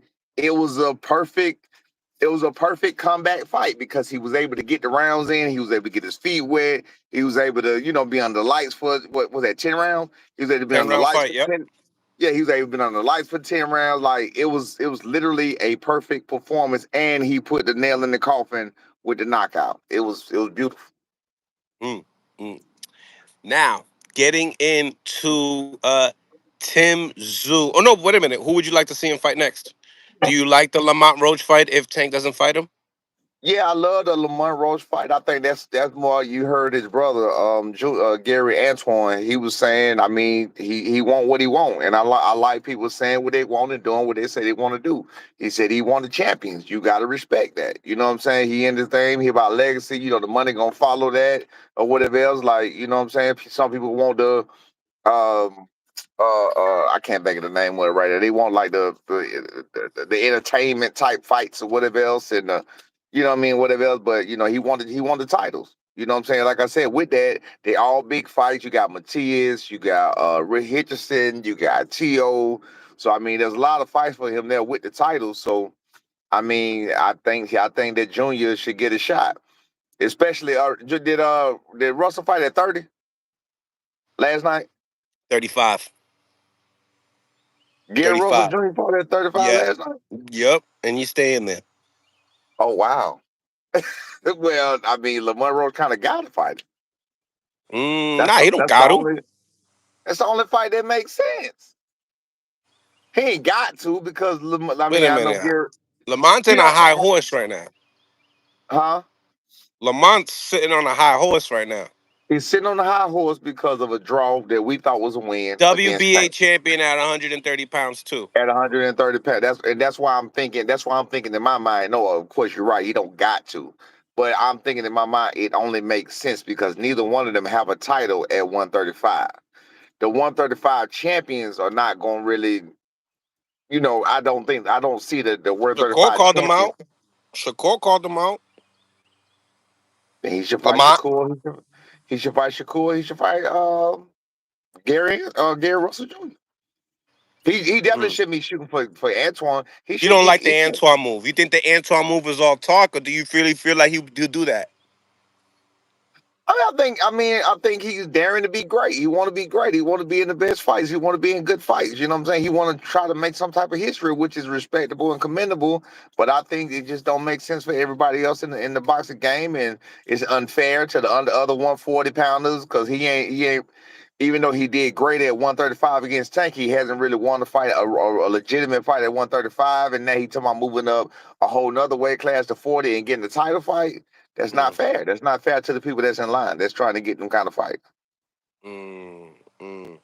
So you But I saying he mean, can't put he can't just come out here and pull a Manny Pacquiao? there you go. Manny Pacquiao is Manny Pacquiao. He able to do that. A lot of people ain't gonna have a problem with it because he's a staple. You know what I'm saying? So it is what it is. Okay, okay. Let's get into Fundora Tim Zoo. What's your reaction on that rematch? I think that it seemed. I think that the knockouts with he looks so frail sometimes. He looks so vulnerable. Like we've seen that look. We done seen that look too many times now. And like him being on the ground and him having that shock look on his face and him having that what the F look on his face. You know what I'm saying? What the hell? With Bach, what the hell he right? Like with Bachram, man, like Bachram did him dirty. Bachram did him real dirty, man. I felt bad for him that fight, but he didn't know what hit him, bro. That's why everybody ducking Bachram. Nobody want that smoke. So anyway, with that being said, man, it ain't looking too high right now for Tim Zoo. Mentally, I've always said that when a fighter goes there, what happens is it seeps back in you like that toughness goes away. and what seeps back in the next time, as opposed to I'm gonna get up and you ain't gonna do this to me. Then it goes the other way, like, oh, not again, not again, not again. You know what I'm saying? So I think that's what happened with Tim Zoo, man. It's unfortunately, I thought he was starting to do better. To me, he was getting better. He was getting closer to where he needed to be. He was landing the biggest shots. Just around that he got stopped in, or the round before that, he was just landing the big shots. He was just getting close. 'Cause like at first, Fundora was right on the line, but he couldn't get to Fundora. So then as soon as he get to break down the distance and was able to hit him and get him good and catch him with the hooks and the right hands, apparently he had to take some to get some, and apparently what he took was more than what he was given, and he just couldn't take no more. Do you feel like Fundora got better? Yeah, he's starting to use his range a little bit better. He's trying to Right. use his range a little bit better. He's trying to use his jab a little bit better. He started. I mean, it was the perfect blend. You know what I'm saying? It was a perfect blend. Like before, how like with Lubin, how he had that rough fight with Lubin, it was just all inside, inside, inside. Even though he was doing what he was doing, it was pretty much unnecessary. You feel what I'm saying? So now this was a much better Fundora than we ever seen. I was listening to Breadman, like he said, Fundora got some pop on them punches. People got to remember, I don't care what they look like, they still punches coming from a 154-pound man, and he's 6'5", 6'6". So I mean, those are hard punches. Don't nobody like to get hit in the face. You know what I'm saying? Nah, nah, not at all. Hey, Um, and let's not forget what he made my boy Lubin face look like. So that tells you that he got some thump on them little punches. You know what I'm saying? He ain't just out there pity patting on what it may look like. and you see some of the shots that he even took himself. Fundora he took a few shots. There was one time he A got big hit with shot, big three shot. straight bombs, and he just Big kept shot. fighting like if it never He happened. took them. Yeah, yeah. And that's where I've always talked about adversity. I've always talked about experience, being in those situations. That's where a fight like with Mendoza. That's where a fight like with Mendoza and what he got caught with it, and with Lubin too. Lubin called him and put him down with it. So that's where those fights get you weathered and they get you ready for these times right here, where now it's nothing to you. Whereas like Fundora, well not Fundora, with Tim Tszyu, when he get knocked down, he looks shocked all the time. So he took him and he didn't never got used to him. Fundora took him and it's like, okay, let's get it now. You know what I'm saying? It's nothing now. You know what I'm saying? Like you see sometimes when people get hit shots when they get frozen, but then next time they get hit out with that shot with that same shot, it ain't even gonna freeze them no more because it don't matter no more. They already been there, done that. It's just on to the next. 100%, 100%. What do you think about Fundora fighting Boots? You can't ask me about that guy, man. I don't think. He left 47, and that's the big dog at 54. Listen. You can't ask me about that. My opinion on that is the man You're is gonna be taking so biased as long. hell, is what you're saying. I'm not gonna be biased. I'm not gonna be biased at all. I'm telling you my real take. I'm not biased at all. I know that the man don't want to fight no top guys. You heard Turkey Al Sheikh say that Bakram is looking for a fight. Who not trying to fight Bakram? You heard. I mean, you got guys out there right now. You say you want to go and you want to run to the smoke, being compared to Terrence Crawford or whatever else. Terrence Crawford has been fighting champions since 2014. Every weight class, every division he moved up, every fight that he fought for 11 years has been a world title fight. Terrence Crawford has never had a move up. He has never had a tune-up fight. Every fight he fought was a title fight. With that being said, you can't compare yourself to a great and not move like a great. You feel what I'm saying? Like you go, even Devin Haney, same thing. He's been a title holder since he's been a title holder, and now every time he move up, he's moving up daring to be great. He's not moving up looking for this. He's not moving up looking for that. This guy right here, to me, he's looking for he's looking to be. I told you he has the eye test title. He's looking for people to believe that he's something that he's not. He's been looking to, again, no adversity has been there. He hasn't been through what Fundora been through. He hasn't been through even what Tim Tszyu been through so far. He hasn't been through what these people been through. So to me, he's looking for the perfect flat-footed fighter or the perfect fighter that's gonna make him look wonderful, make him look great, and that's all he's looking to do. He's not gonna fight a Fundora. What Although do you I think think of? that I think he can have success against Fundora if he believed in himself, but I don't think he's gonna do it. So you would favor Jaron Boots Ennis against the Fundora? No. I said I think he would have some success. I don't. I Who would you wouldn't. put your bread on if you had to make a bet on that fight? I don't know if you're gonna bet on that fight. Right Are now, you? because of the test and weather and the experience. Right now, Fundora. No. It's a good matchup. It's a very intriguing matchup because like with a Tim Zoo's a lot shorter than Boots. Tim Zoo I don't think is as strong as Boots or whatever else. You know what I'm saying? I don't think Tim Zoo like he couldn't read. Like I said, Fundora is right in front of you, so he can be hit. You know what I'm saying? So I don't. It's a very intriguing matchup. That's how Okay. I see that. Yeah, that's how I Okay. see that. But I don't believe that guy got the nuts to fight nobody. In my opinion, I don't believe he got the nuts to fight nobody that's gonna challenge him or make him look like what he is. A good because he's a good fighter. A good ordinary fighter. That's what he is. He's no different. They put him so high. They put him up here with God. He has nowhere to go but down. So now he's afraid that he's not gonna live up to these expectations or whatever else. And that's just my honest opinion. I do not think he's a bad fighter. I think he's a good fighter. I don't think he's a great fighter. I think he's a good fighter that hasn't been tested. I think he's afraid to test himself because he's scared about what the world gonna really see. That he's really not as special as they think he is because he's not. He's not special like that. I don't think he's special. What do you think about Devin Haney saying that he was entertaining that fight before entertaining the fight with you guys, saying that they were going to make that fight happen at 152 pounds, but Devin said that it wasn't worth it because he hasn't fought at 147 yet. Yeah, no, what it was they said that he was trying to move up to fight a champion. Jaron Ennis at the time, he was trying to fight the champion at 147 after Jaron Ennis had just, I mean, you got me talking about Jaron Ennis again. I thought I was He is over part of boxing, this. though. Huh? He part of He is boxing. part of Okay, boxing. I thought I was past this. I thought I was over this. I don't even want to talk about that dude no more, man. I mean, because I already know what's going on. I see what's going on. I know I see the play. Even though nobody else don't see the play, I see the play. I've been But seeing what's the your play. thoughts on that, though? But what's your thoughts on that? Not fighting Devin Haney and trying to do Okay, a catch weight? okay. It goes right into what I'm telling you. He didn't fight Tszyu for the same reason. He didn't fight Brian Norman Jr. for the same reason. He didn't fight Devin Haney for the same reason. Everybody already has him killing these people in their minds. So Mm. if you already gave me that moral victory, you already gave me that eye test victory. Why would I fight this fight and show you anything different? Why would I do that? I need to live up to your expectations. I need to live up to the hype that you've given me. I need to live up to the, you know what I'm saying, to the pedestal that y'all elevated me to. He cannot do that. The only way to go in those fights is down because in Teofimo, high favorite. There's nowhere in the world Teofimo, in my opinion, too. He'll kill Teofimo. You feel what I'm saying? But to him, what if he don't kill Teofimo? What if he don't knock him out? What if Teofimo do catch him with some stuff? He's going to look bad. You feel what I'm saying? So I'm not saying about who will beat him, who won't beat him, who, you know what I'm saying? It's about the belief in himself and what he's willing to put himself through is because of what the fans have already driven him to. They've driven him to the top when he wasn't organically put there. They just put him up there. Hey, bro, you up Strategic. here.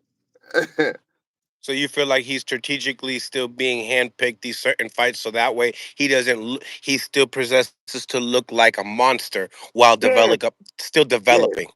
yes. Because I told your boy many times, every fighter goes through these things. Every fighter, Fundora. Every fighter goes, Floyd Mayweather, Terrence Crawford, all the greats, Muhammad Ali. Everybody's been through something. Everybody's been hurt. Pretty much everybody's been down. Everybody's been cut. Everybody's had a fight where we know it's a 50-50 fight. There's a possibility they may lose. Everybody's been there except him. He hasn't been in any of those type of fights. So now, what the negative thing that the people have done, or the bad thing, I'll say negative, the bad thing for him that people have done, and I've been saying this, I said this to Bozy last year. The bad thing that people have done is and I said to Jamil, the bad thing they have done is they put him so high without him organically getting that. So now you have to face these adversities against top level fighters fighters who've been there. If you get in there with example, a Terrence Crawford. Terrence Crawford is a killer. He take you out. When he smell bloods in the water, you ain't gonna make it out of there. You understand what I'm saying? That's what the boxing world has done for Terrence Crawford. You feel what I'm saying? So if you say take a Jaron Ennis and he fight a Terrence Crawford and he get hurt in a Terrence Crawford fight, it's over with. You know what I'm saying? Because Terrence Crawford ain't gonna let him out. If you take a Jaron Ennis and you put him in a fight with a give me a little smaller, a mediocre fighter, somebody not on such a high level. Brian Mendoza. I'm there's no throwing no shots in nobody. I'm just giving an example. Like a 154 Brian Mendoza or Castano, whoever else you want to put him in there with. Brian If you get Castano, him former champion. right, so if you can put him with a fight with a Castano or something like that or whatever else, then he could probably make it out of that. Then there'd be a building process. Okay, cool. Whew. You feel what I'm saying? But you don't What do want you think about Thurman calling him out at 54? to. Yeah, I don't think he's gonna take that fight. I think it would be great if he did take that fight. I think Thurman is a little long in the tooth. He's a little older right now. But Thurman has the perfect style. The old Thurman had the perfect style, you know what I'm saying, to beat a Jaron Ennis. Cameron gave him trouble with that same style. So I think, it's like with Manny Pacquiao is, can Thurman's physicality hold up? But one time is one time. You know what I'm saying? One time is one time. You can't really play with one time like that. You know what I'm saying? So it's like you will be placing your bet. If you were Jaron Ennis camp, you will be placing your bet on would you fight at one time? Would you be willing to risk this? Okay. Would you be willing to risk this? You feel what I'm saying? So it's all about how you want to do it. You know what I mean? So one time is one time is a dangerous fight for anybody. One time is gonna be a dangerous fight for anybody. Mm. Alan Day says, Senior knows Boots got bad feet. He doesn't like athletes. Yes. Thank you. Thank you. Let's be real about this. Karen, Chuka, whatever you want, Chuka Days. I don't even want to Chuka mess up his Chuka. name. No, no, no, That's no. crazy. I don't feel like the man's name should be disrespected as his name. I just can't say his name. Chuka Daisian. I don't feel like his name should be disrespected. That's just who he is. So Karen Duke Chuka Daisian. I try to do that right. Yeah, you Um, butchered it. Hell yeah. Let's go. Hey, but listen, but then here go the fact about Karen Chuka Daisy or whatever. Mm. Yep. This is a guy that was unknown anywhere for anything and fought in Germany or overseas or whatever else. He was unknown then. He's unknown now against anybody except Jaron Boots Ennis. Jaron Boots Ennis won't even give him the credit of being his toughest fight now. That was his toughest fight. So Yeah. now Karen is famous. We're gonna call him Karen. Karen is famous just for giving Boots hell and making him look bad twice. Not once. Not with one style. The next style he stood right in your face for you to get hit and made you look bad twice because he can move, because he can step around, because he's not flat-footed, because he's not gonna stand right in front of you. So now to everybody else, oh, you can't even beat a Karen. Well, let's think about it, bro. Well, who else did Karen may look that way? Anybody else, if you want to do a chance, go watch Cameron fight. Go watch another Cameron fight. I guarantee you won't get through it. I couldn't. I was about to fall asleep. Mm. I was about to die. Middle of the night, I was trying to watch K. This is back when I was studying the other guy, get my plan together. So I said, man, let me go look at Karen fight. Bruh, bruh, you Nasty. cannot watch you nasty. You cannot watch a Karen fight. It is not entertaining. The only Karen fight that's entertaining is against Jaron Buchanan. That's the only fight that's the only entertaining fight that Karen gonna be in. That's it. That's it. So I mean, for all the people saying, "Well, Karen to beat this Karen," well, he haven't done it. He hasn't done it, and still hasn't done it. So if he's so good, why is he not on the level where people are putting him in conversation besides y'all? But people are putting him in conversation with top fighters. Why is he not in there with the top fighters if people want to see that? He's not there. It's just he looked good against that guy, your guy. That's it. Let's be real. Getting into the main event, Manny Pacquiao versus Mario Barrios. A draw. What's your reaction? I can't argue with a draw. I knew it was gonna be a draw. I agree. I said it was round 10, 11, 12. Round 10, I said, okay. I said, okay, Pat, man, I need you to win at least one more round. That's what I kept saying. I need you to win one more round. I said, you win one more round, you set. You staple. That's what I said. You win one more round. I think he edged out one of them last 3 rounds, but they was close. You know what I'm saying? His trainer Bob Santos told Mario Barrios great advice and let him know, hey, we need these last 3 rounds. He was right on point with that or whatever else. Again, I was being a little biased because I was rooting for Pacquiao, although I like Barrios now. You know what I'm saying? Listen to his interviews and listen to him talk. You know what I'm saying? I'm a real humanely type person, but I really like Barrios now. But I was rooting for Pacquiao. I mean, I'm a root for the legend. You feel what I'm saying? I'm on record right now on here as saying, bro, y'all saying Pacquiao gonna get knocked out and this and that.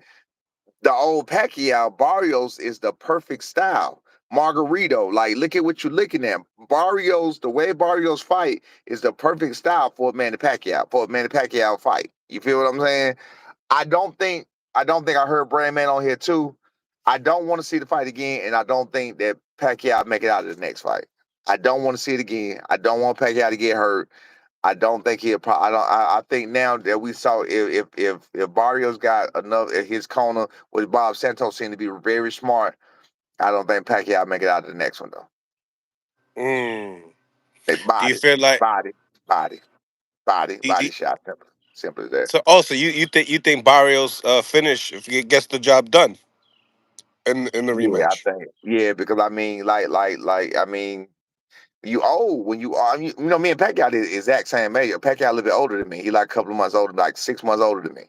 So with that being said, you know, I just did what I did through training or whatever else. Same thing with Bart, what he said with 2 months. So he's right about what he said, but it's too many questions. It's too many. It's too, Mm. you saw. I saw Pacquiao questioning himself in the fight. I saw it. Mm. I don't know what y'all saw. I saw Pacquiao questioning himself. I saw Pacquiao having to make the decision to pump himself back up. You feel what I'm saying? Pacquiao wouldn't have, but the old Pacquiao was just he was on go. You know what I'm saying? You hit the bell off. He on let's get it. You know what I'm saying? This Pacquiao right here was forcing himself to do things.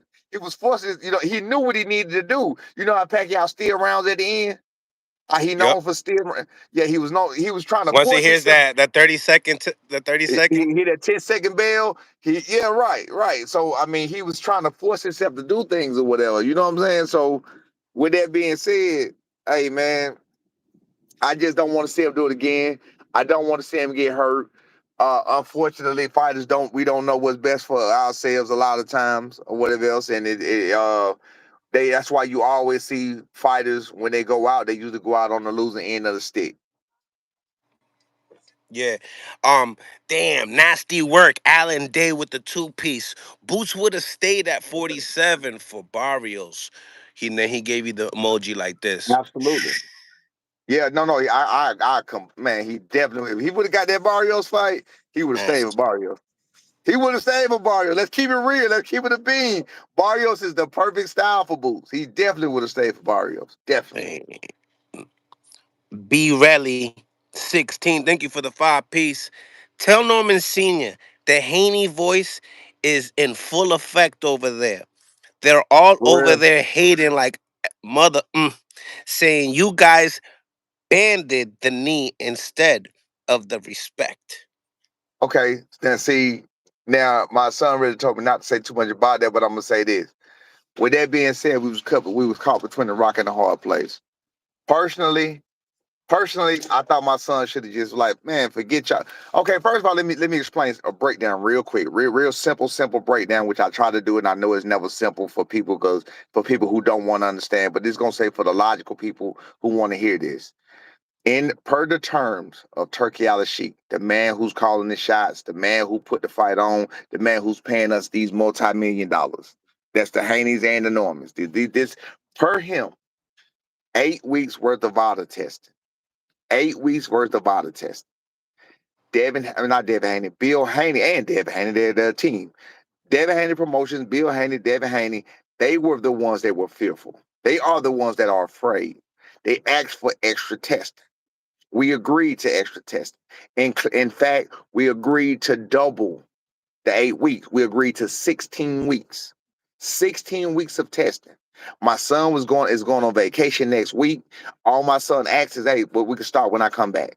It wasn't a big deal. It wasn't a big thought. It was really nothing to it. You feel what I'm saying? Bill Haney, mind you, let's put this out there real quick. My son signed up and he told them that he was going to start August the 1st on July the 10th. They sent that out on July the 10th. We're going to start August the 1st. Now, all of a sudden, on July the 18th or 19th, it becomes a big deal that he said August the 1st. 8 days later, now it becomes a big deal that he said August 1st. Why? Why all of a sudden did it become a big deal when you got the email? You saw it before. Why was it always a big deal now? No. Why you got to wait to then? You didn't say that when he first sent the letter. What happened between them 8 days to make you say, well, no, we need to do it right now? I'm missing it. You feel what I'm saying? We're doing over and above double what Turkey Alice Sheik asked for. I personally said, bro, look, the man is like a bat. You know, I don't even want to make this comparison, but it's real. The man is like a battered woman. He's like a scorned lady. He paranoid or whatever else. B, just take the test, man, and show him and shut him up or whatever. Be like, man, no, forget it. I'm not gonna move on their time because we already conceded to the double testing. He had already conceded to that. You feel what I'm saying? But I know B ain't got nothing to hide. He know he ain't got nothing to hide. You feel what I'm saying? So like B, man, just you ain't got nothing to hide, bro. Just do it. You feel what I'm saying? So again, thank God he did it. He went ahead and did it or whatever else. I knew it was gonna end up this way.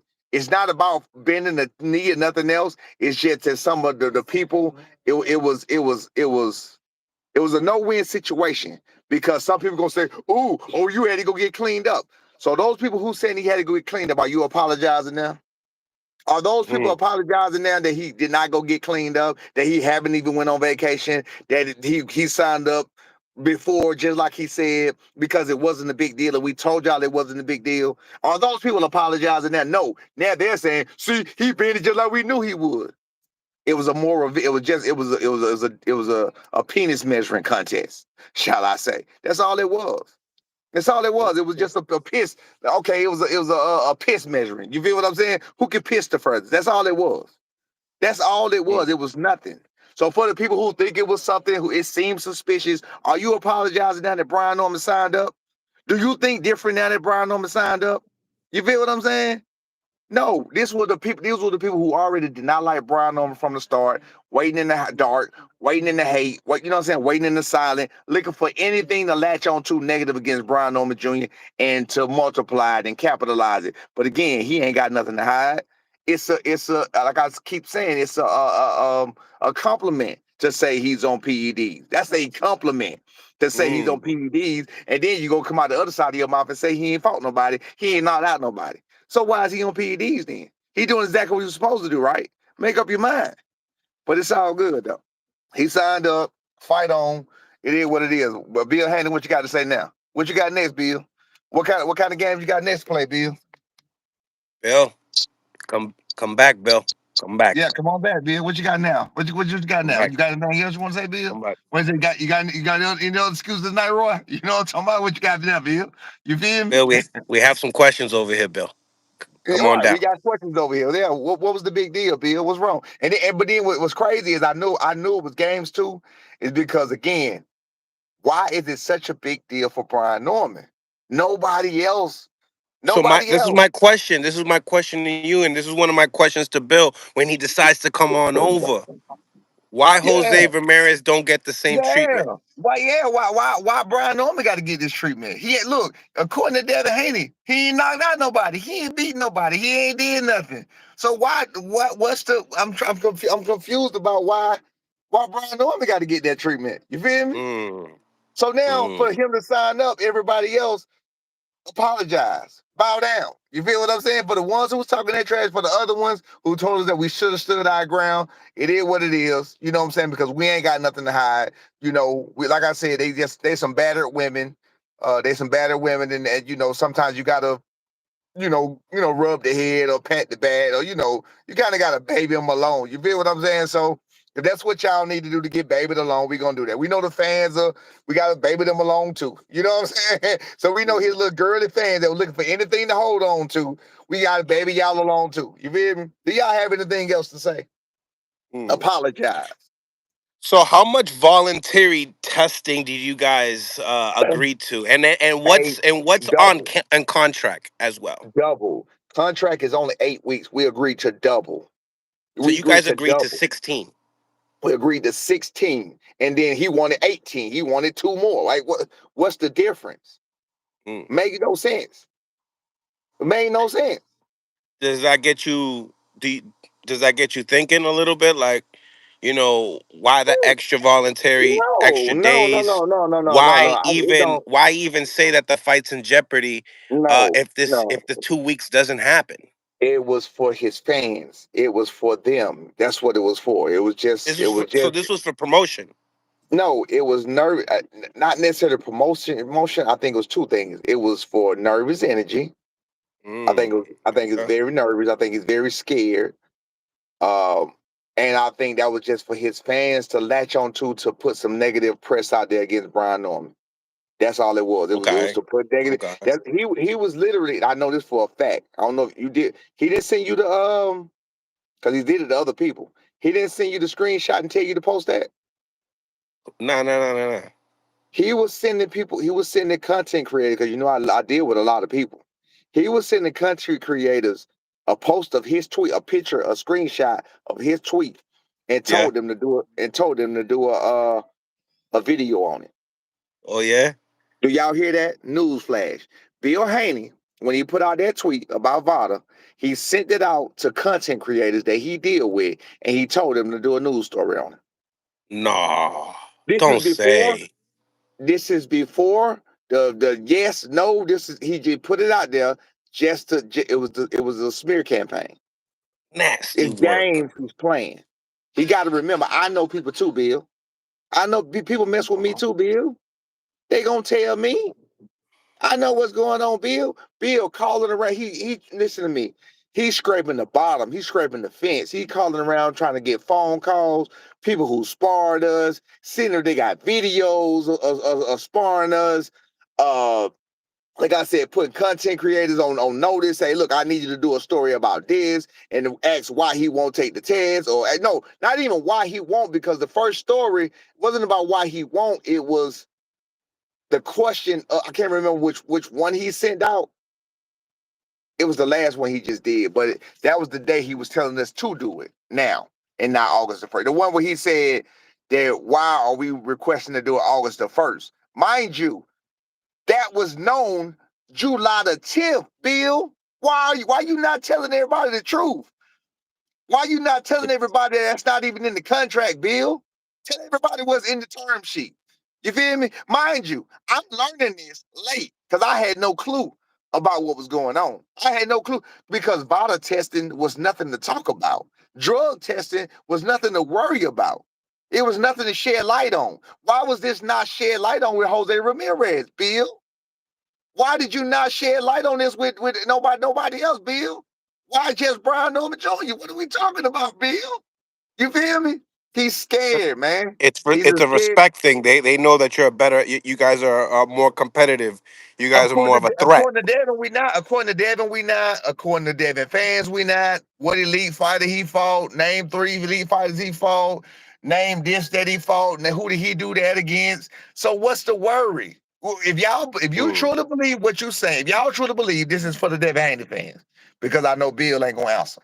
If you truly believe what you're saying, if you truly believe that no matter what, whether no matter how much power B got, he not even gonna land. What's up with the nervousness? What's up with the nervous energy? Mm. Devin Haney is such a good boxer. B feet are so flat and so slow. Devin Haney is going to box him to sleep. His power doesn't matter. Remember, that's what y'all said. His power don't Mm. matter. His power does not matter. So does PEDs or anything else? Do they give you abilities to be able to do something that you can't do? Like what does it do? What are we talking about? You feel me? It's crazy, man. It's crazy. Bill is just scared, bro. He's scared, but it's okay, man. The Haney train coming to an end. We're parking it. We're parking the Haney train November the 22nd. Do you We're parking it. feel? We're parking it in the desert. It's gonna be caught up in a sandstorm. It's gonna be caught up in a sandstorm in the desert. Mm, mm. Now, getting into some of these super chats here. D, thank you for the 5 piece. Boots versus Norman at 152 pounds catch weight with turkey involved for like 20 mil? Question mark. Shit, I love it. But guess what? Guess who ain't trying to do that? Boots ain't move up and try to do that. Why didn't Boots move up and throw that out there? Oh, Y'all slow. the catch weight, the catch weight. Y'all already slow, man. Y'all already slow. It was never Mm. about weight. It was never about weight. Mill, I told you. I can show you text messages. They never, not one time doing none of this, did they ever want to fight us. Not one Mm. time. I asked people and I broke it down as simple as possible. I said, 1.7 million. When was that 1.7 million thing supposed to happen? When was it? And who left the negotiations? Because we were still in negotiations when they just spazzed out and went to the media. We were still talking, we were waiting on the final offer. We asked, what's the final offer? They just spazzed out and went to the media. You feel what I'm saying? Come to find out later, the fight could have never happened because of the IBF rules. Come to find out, B couldn't fight because he had a hurt hand. So no matter what, that fight would not have happened last year. Then you got people saying, you dug 3-4 offers. Okay, now where were these other offers at? What was these offers at? Which offer was that? Which offer did we duck? You feel what I'm saying? Before you fought Sasaki, what fight did he offer us before we fought Sasaki? What was this fight at? What was this offer at? What are y'all talking about? See, they telling them a whole bunch of lies. They're not telling the truth. Then that tells me everything. They spread a bunch of lies and misinformation so the fans can take it and run with it because they need something to hold on to. But just like I told Jamil, I said, look, bro, let me tell you something. You have a bad product. Your product is bad. You can't put your face behind a bad product. You know what I'm saying? I'm not saying he's a bad fighter. He's a bad product. He doesn't believe in himself. He doesn't. Y'all got to remember the interviews before. Man, I want to fight Terrence. I want to fight Terrence Crawford. I want to fight Eric Spence. I want to fight Keith Thurman. I want to fight all the names. Anybody with a name. You got Bozy. See a female. I want to fight him in a heartbeat. He want to fight all the names. He want to fight, but yet and still he ain't fought a big name yet. He want to fight all the names. He want to fight all the big names, but yet and still he ain't fought one yet. Not one yet. We are about to fight a big name before he fought a big name. We are about to fight a big name at 147 before he fought a big name. And he done had 34 damn fights. I think 35, because one of them was no decision or something. He had 35 fights. 28 years old. We about to get a big fight before he gets a big fight. We signed up this is for the third fight this year, and he only fought one. He didn't want to wait for somebody, and he's still waiting. You don't want to wait for somebody who you waiting on then? You waiting on somebody? You waiting on somebody? You feel me? They have a bad product that they backing because me, I have a great product. I know my product. See, these people don't know their product. I know my Let's product. go. I know the Talk your product, shit. and I know my product. My product is gonna back up what I say. My product skills, his attitude, what he does in the ring, what he does outside the ring is going to back up what I say. They don't know their product, so they don't know what their product gonna do. Man, Right. who's going to do that? 147. Well, damn, he moving to 154. What you mean he moving up to 154? He said he hurt. He just said he made 147 easy. Now they got to find a way to spin it without him, because he ain't gonna say nothing. They got to find a way to spin it without him because their product won't even give them nothing to spin. They probably just spinning all over the place. So now what they doing is they catching interviews, and they just trying to bring on to whatever they can latch on to try to make it all make sense. Your product is terrible. Your product does not even talk because he's a liar. Every time he talks, he lies. The man don't talk a lot, but when he does talk, it's inconsistencies. It's a bad product. That's why he don't talk a lot. He don't talk a lot because he can't tell the truth. Me and my son will get on here all day and tell you whatever, ever. And you come back and flip around and ask me again. And for the people, I got a question. Do this. I heard something yesterday that I don't like. Somebody said, and I don't really hear this a lot, capping is one thing. Somebody said this man be lying. Please ask the question and tell me what I lied about. Face all the smoke. Tell me what I lied about. And let me clear it up right now. What did I lie about? Let me make it make sense. Super chat meals or give him some kind of message to say what I lied about. Because for somebody to call me a liar, Let's go. that's a whole different story. What we got? Chris Papa, thank you for the $5. Let him talk long enough. That personal hate starts to show. Junior ain't fought a top fighter either. Chris Papa, thank you for the 5-piece. But he fighting Devin Haney, is he not? Is Devin Haney a top fighter? Is he fighting Devin Haney is he fighting Devin Haney at 24 years old? Is he making his third title defense at 24 years old? Please respond to that. Is Brian Norman So that means if Brian ain't fought a top fighter either 4 years younger than Jaron Ennis, 4 years younger, but now he's fighting one 4 years before Jaron Ennis fought one in his career. Help me out. Is he fight one now? Did Jaron Ennis fight one at 24 years old? B Relly Please 16. respond. B Relly 16. Thank you for the 5 piece. We know you ain't bend the knee. Haters always gonna have a narrative. Norman, prove the haters wrong. No more You got it. excuses for the Haneys. Salute Team None. Norman. B Thank you. I Relly, thank you for appreciate the you. 5 piece. Appreciate you, bro. It's simple as what you just said. And I appreciate that. We ain't been no need. We did what we did. We did what we needed to do to make this fight happen. To get these, bro. We finna end this. We finna end this. We not gonna give them the reason that they're looking for. I told B yesterday. I said, bro, with this the other day. I said, bro, you just gave them a reason. That's what you're doing. They looking for this reason. You feel what I'm saying? They looking for this reason. Don't give them the reason. You know what I mean? And he was standing firm on what he was saying. But I'm like, bro, you literally giving him the reason that his fans gonna have the man. Well, what you say if he's a cheat? Well, don't even do that to yourself. That's what I told B. You feel what I'm saying? And I thank God he decided not to do it, or he went ahead and you know, and did it because it was nothing. It's nothing to hide.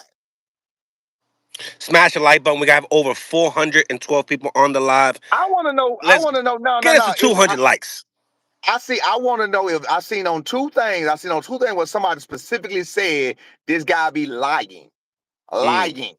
All right, let's Please, go through. Let's go through please, these super somebody tell chats. me what I lied about. Now, this is Yeah, something yeah. that this is something your guy will not do. Mm. Your guy will not address a specific question. He's going to dodge a question. He's going to jump off. He's going to spin a question. I'm going to answer any direct question that you got, whoever it is, any direct question, and my answer is going to make sense. Their answer will not. So either they're Mm. not going to answer you, they're going to be scarce about what they say, and it's not going to make sense. Make sense Refresh on the super why, wait, chats, wait, y'all. why did, hold on, Mill. Make sense on why y'all fought Jin Sasaki and without fighting, it was only 2 weeks. Because we knew that he was full of crap. He said he wanted to fight in September. Okay, cool. We got enough time to take this to get this over $1 million bag over here in Japan and fight him in September. We had enough time to do both. I'm not gonna miss Mm. work because of him. So now he comes back. We want to fight at the end of November. What's up? What y'all trying to do? Cool. We're gonna talk about it right after the fight. Like I keep telling people, what y'all don't know, what I know people don't hear is we called Eddie 2 days after he made that post saying that they wanted to lock in. We called him back 2 days later and tried to lock in. Eddie can't Mm. sit back. I'll call you tomorrow. We still waiting on that call. Ooh, We still okay. wait on that call. They never wanted to fight. They never Mm. wanted to fight Brian. They never. It was all for y'all. It's the same thing with Bill Haney doing. It's if people play, they play media games. What they do is they stay right outside the window. Teofimo does the same thing. They stay right outside the window for the fans. It's for their diehard fans though, for the skeptics. You get what I'm saying? They stay right outside the window to make it look like they trying to do this, trying to do that. But where Boost caught up at, because the truth gonna always prevail, what Boost got caught up at is, I'm going to 54. Y'all say this where the smoke at. I ain't waiting on nobody. Well, who you waiting on now, Boost? Who you Mm. waiting on now, sir? Who you up there fighting, dog? You say you was going to fight all the smoke.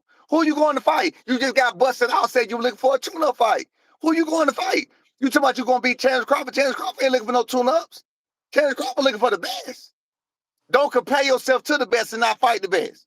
Mm. 2014, so for 11 years straight, Terrence Crawford has been fighting nothing but title fights.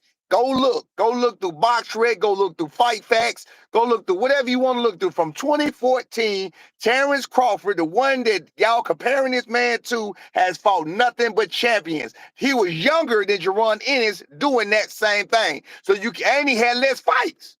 So you can't say nothing about the experience. You can't say nothing about the age. Terrence Crawford wipes him out when Mm. it comes to legacy. Big, thank you for the 5 piece. If you didn't sign up yesterday, were they going to pull out? Question I mark. doubt it. I doubt it. I doubt it. I don't know why. I didn't ask my son why he signed up. I didn't ask him why he went ahead and did it, but I'm glad he did do it. I recommended and asked that he do it. I don't know why he went ahead and did it or whatever else, but I'm glad he did because again, he ain't got nothing to hide. You feel what I'm saying? So I feel better about him doing it.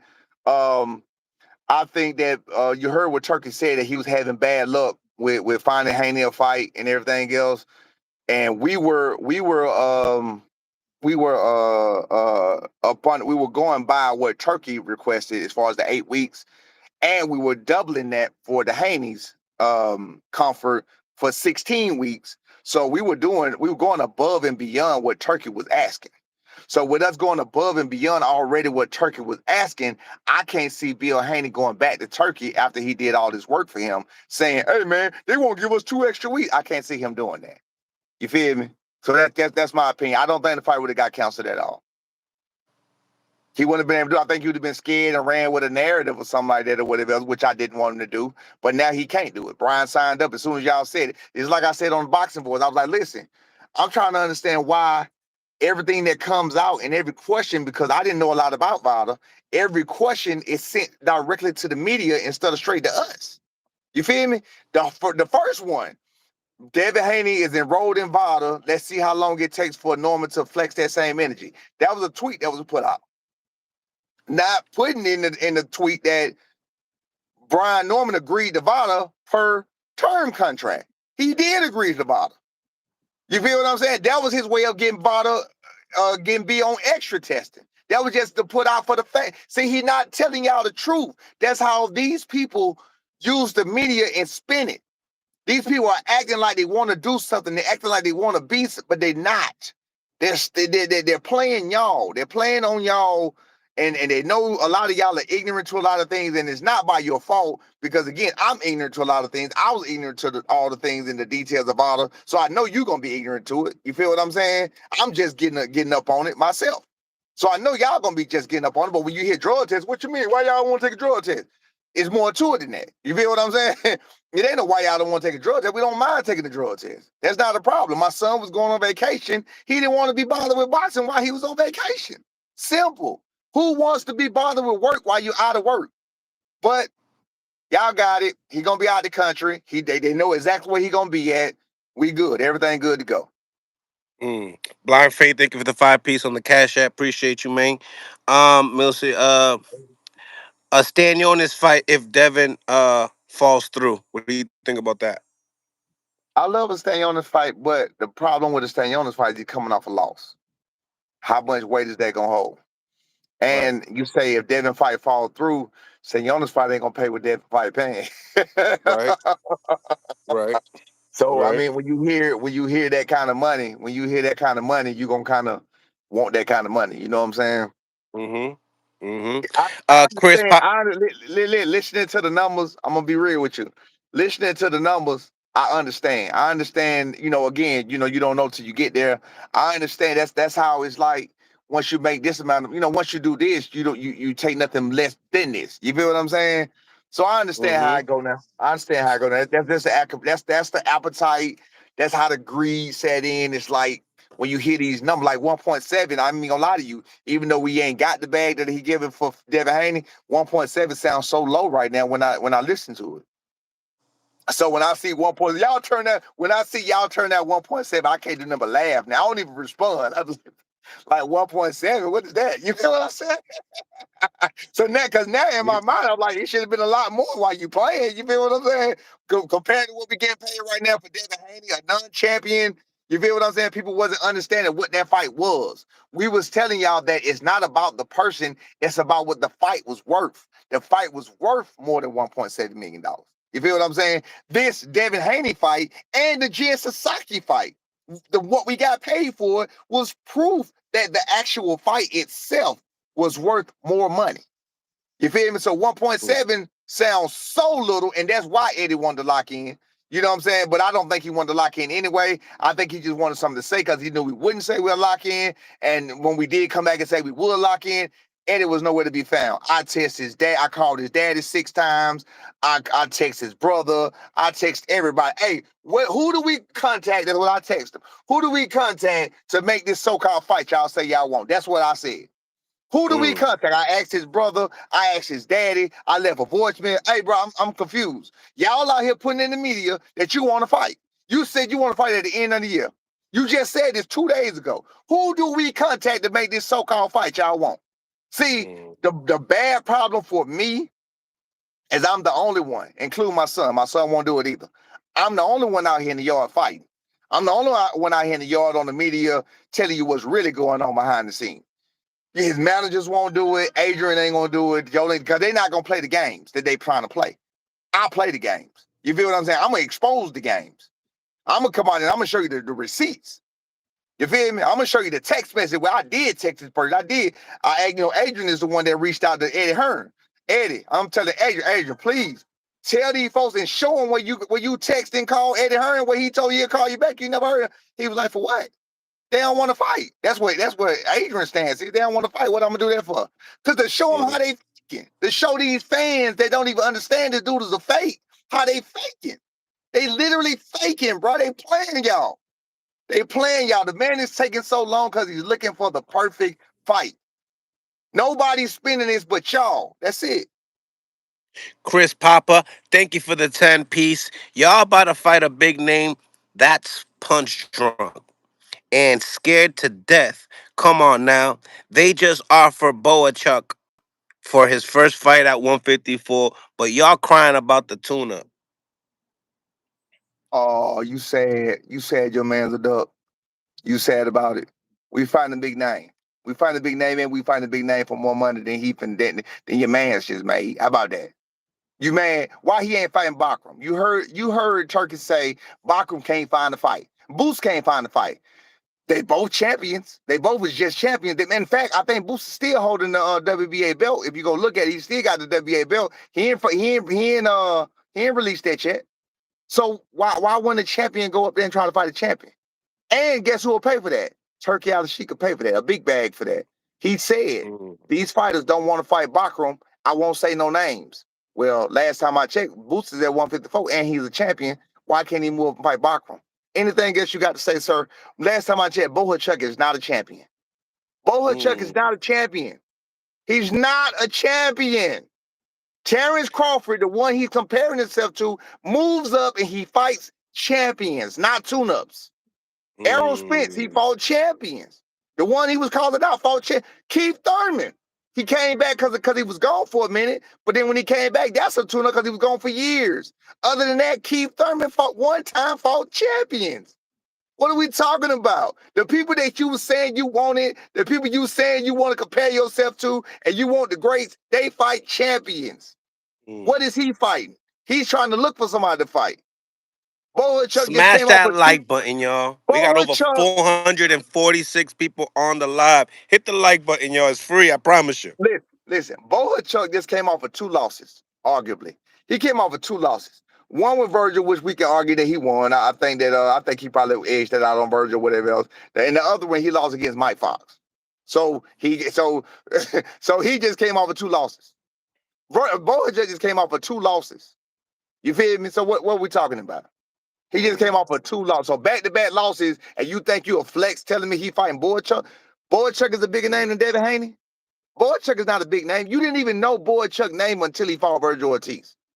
You did not know Bohachuk's name until he fought Virgil Ortiz. Tell me you did. Stop it. You will never beat me. Whoever said that. You will Let me never read beat me. some more. Let me read some more of this smoke here. Chris Papa, thank you for the 5-piece. Said Give me he 2 was minutes. I'm done typing it talking about Boots 2 months ago, yet up. he Okay. is here. The hate don't look good, Chris Papa.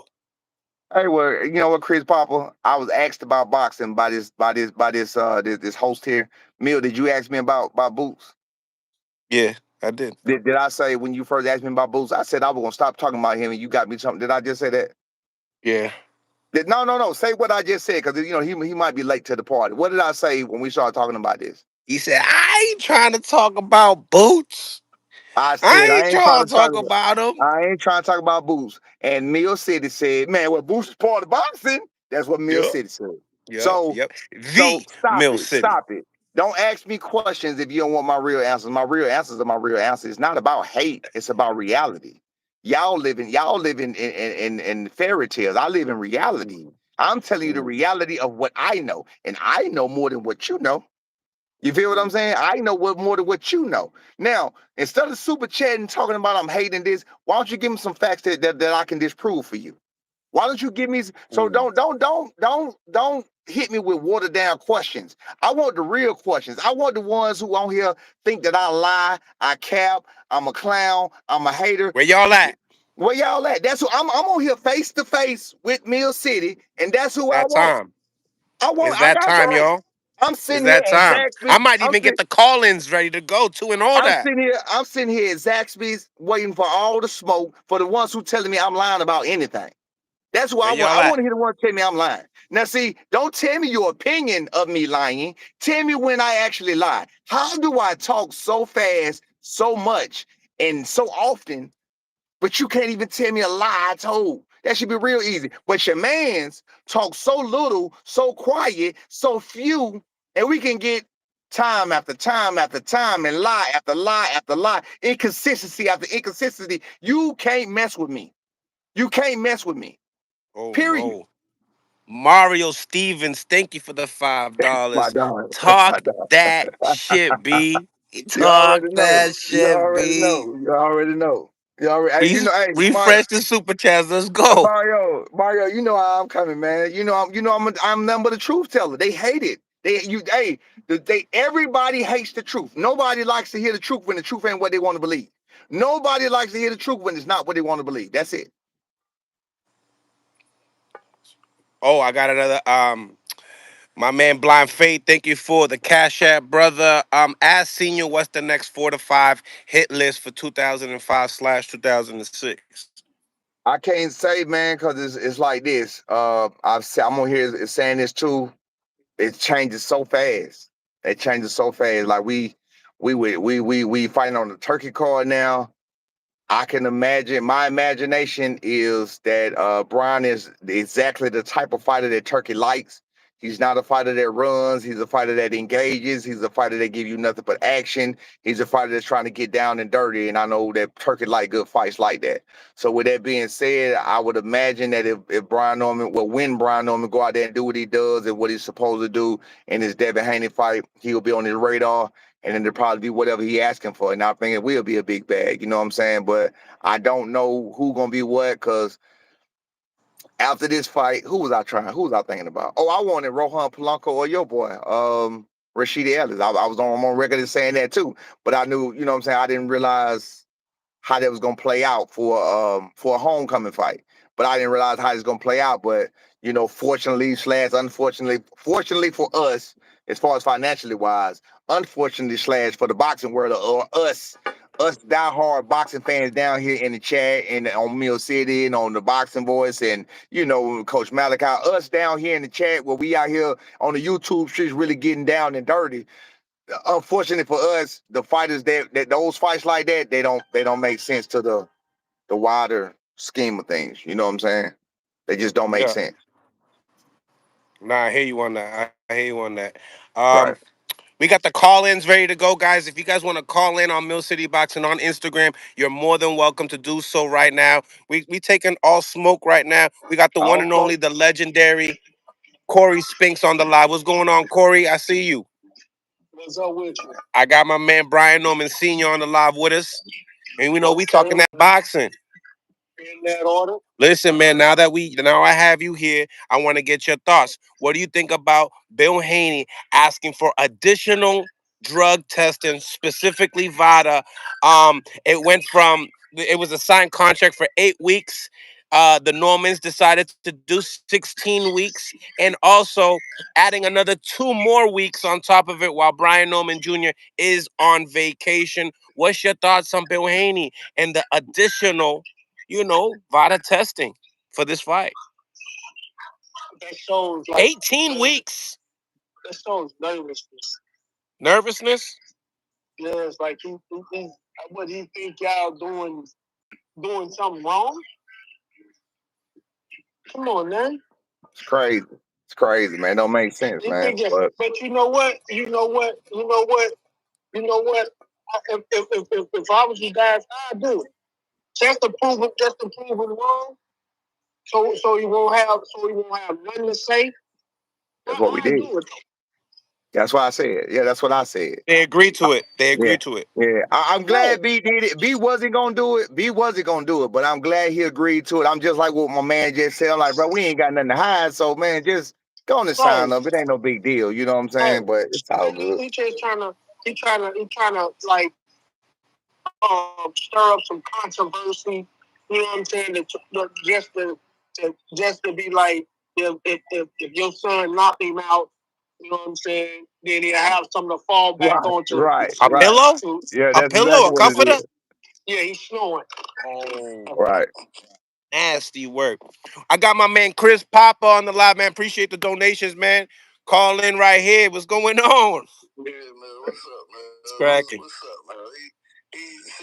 I like Senior, man, but he be, he go off on his tangents and all of that. Like, I mean, Senior, you got some hate in your heart for that man. You can't act like we don't. He asked you about Boots on Fundora. You went on a Boots tangent for about 10, 15 minutes. I don't really like him. Yeah. That's pretty accurate, though. I asked one question for I don't Boots. really like it. You can't open it. You can't listen. The thing is, but you're right. Now you're right. You're right. Hey, look. Yeah, you trying to Again. blame it all on me. That's nasty work. No. No, listen. No, look, my man's. When you're right, you're right. You know what I'm saying? I did at first. Even when we was so-called beefing or whatever. I did at first. Now I just don't. I guess it started. I don't hate him. I don't hate nobody. I don't have no hate for him. That's the honest to God truth. I would tell you if I did. Do I like him? No, I don't like him at all. I don't like him at all. No, I don't like him. But what you did, Mills, was when you asked me that question about him, I have so much knowledge on him and I have so many opinions on him because I research and I do so much about it. That's how I'm able to come give you straight facts and give you something you can research that I have to pour all of that out and let it out. You feel what I'm saying? But I didn't want to talk about him all together. That's the truth. You feel me? But now, big dog, you're right. You're absolutely right. I just don't like him. I'm sorry. You don't like who? Boots. I just don't like it. Because I think Boots will be Fundora. Okay. Me too. I said myself. I said myself it'd be a good fight. I didn't say. What's the name of this? No, what it would, but Tim Zoo showed everybody, like I've been saying, you can box Fundora and beat him instead of going on the inside because you're shorter than him. Make him reach for you and you'll beat him. Because when Tim Zoo was doing that, Tim Zoo started to get back in the fight. But I could tell something happened. Something happened in between when they was fighting, when they was clinched. And you see where Tim Zoo, his right arm was just hanging. Something happened. Fundora had him out on his feet at the end of the round. That last round he fought. No. Go back and look at the when they was in the clinch. No, I'm not saying you're wrong. I'm not saying you're wrong. I'm saying that last round they fought, Zoo hit him. He hit Fundora with some good shots, and then the last 10 seconds of the round, Fundora unleashed on Zoo, and go look before Zoo even sat down. Right. No, that's what I'm saying. That was after something happened. Something happened. Like something hit him in there, man. Like it was weird because he was close, but he didn't have his right arm. Like it's like it went dead or something. And then he got to get hit with all them shots, and then the corner, he went back to the corner, and they stopped the fight. Something happened. I think some shut down with Tim Zoo. He mentally quit. Simple as that. He mentally quit. No, I'm telling you, man, something happened.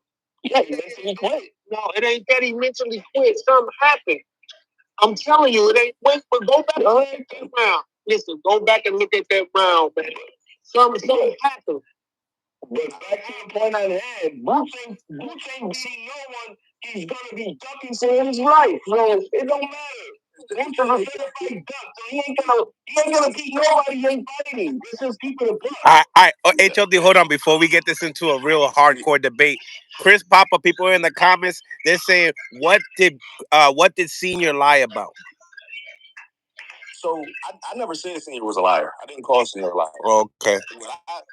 My thing with Senior, which and I ain't tapped in with you since the last time I heard him say this, but Senior said, it might have been on your platform or another platform, but Senior said when he was training his son for Cuevas and Sasaki, the whole time he was training him, they was also planning for Boots. My thing is, Senior, if you going to say that, why the hesitation on accepting? And you also said you was predicting a third round or fifth round knockout of Jen Sasaki. That was your prediction before y'all got there to Japan. And you was predicting your son knocking Sasaki out in either the third or fourth round or something like that. So if that was the confidence level that you had in your son, plus you training to prep your son for Boots in camps for the last two fights he had, Sasaki and Cuevas, why the hesitation the first time that they sent you an offer to accept the fight for Boots? Why has to wait to come? My thing is, listen, hold on. You said y'all came back 2 days later to call a bluff. Because it was more after Sasaki, man. They much more now after Sasaki. Bro, listen. Before, to me, calling somebody bluff is accepting that immediately on the head. It ain't denying it and then coming back a couple of days later and then saying, all right, we'll do it. That's not calling a bluff to me. Just an outbook. You know what I mean? But and that's the games. And that's the games that they playing with you. That's the games they're playing with you. Let me explain, because you had it all wrong about what you just said. I'm gonna tell y'all this though. I heard you, I'm gonna but tell listen, y'all hold this. on. Hold on, Corey. Let him do. Hold on, Let him Corey. drop it. Go ahead. All right, so see that's where the problem comes in is people hear certain things and they misconstrue. I don't know if they heard it. First of all, you said something about I said I was training him for Cuevas and Sasaki at the same time. Is that what you said? No, you said when y'all was in camp for Cuevas and when y'all was in camp for Sasaki, you was training, thinking about Boots as well. You was training Brian, training him with things, thinking about the fight with Boots. Okay. With Cuevas, yes. With Sasaki, no, that's not true. With Cuevas, I absolutely was since last year. You just asked me why didn't we accept the fight when they first said it. Which fight are you which fight are you talking about that we not accepting? And this is where the confusion comes in. Y'all to fight for Boots. Why y'all had the fight with When Sasaki? when did they offer the fight? When did they offer the fight? What fight are you talking about? No, listen. What I'm saying is when Sasaki was already signed and sealed, they sent y'all offer for immediately after Sasaki, and y'all said whether it was you or Junior or whoever said y'all not looking ahead past Sasaki.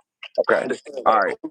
But my thing is, if the confidence level is the confidence level of we going to knock Sasaki out in the first 3 rounds, right?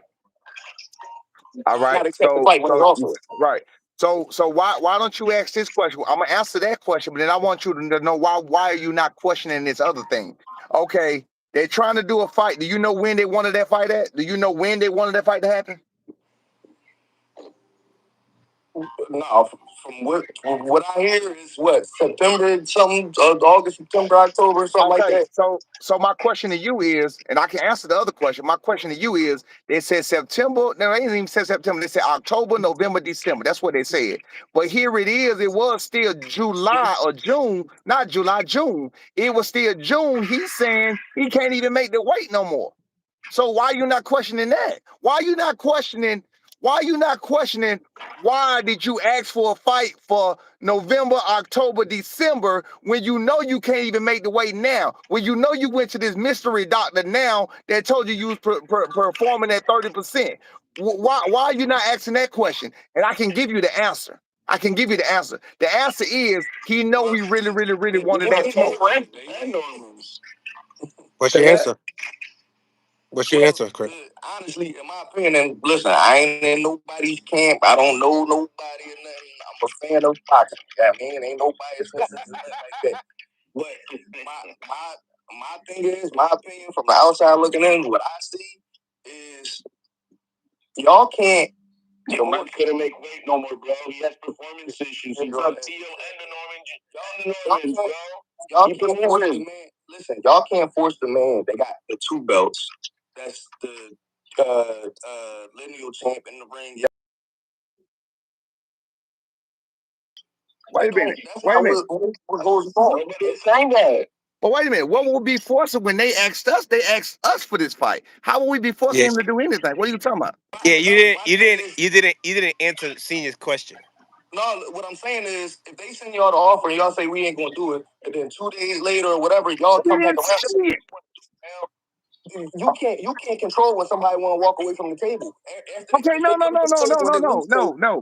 The question is that the question you're not answering is, why are you asking for a fight in October, November, December, and then come back 2 weeks later and say you can't make the weight? So was that a real offer, or was it a fake? Was it a bluff for the people, or what was that actually? Why are you not asking that question? Does that Yeah. not make more sense? Because if Yeah, we let him would have let him accepted, answer that. Let him I'm curious to hear it. I hear what you're saying. What I'm saying is, no, answer it, bro. Bro, shut up. Maybe the plan could have been, if they accept this first offer, I'll drop down and make the weight for a third belt. But y'all said no. So whether it's another day or two, You know when he left the division?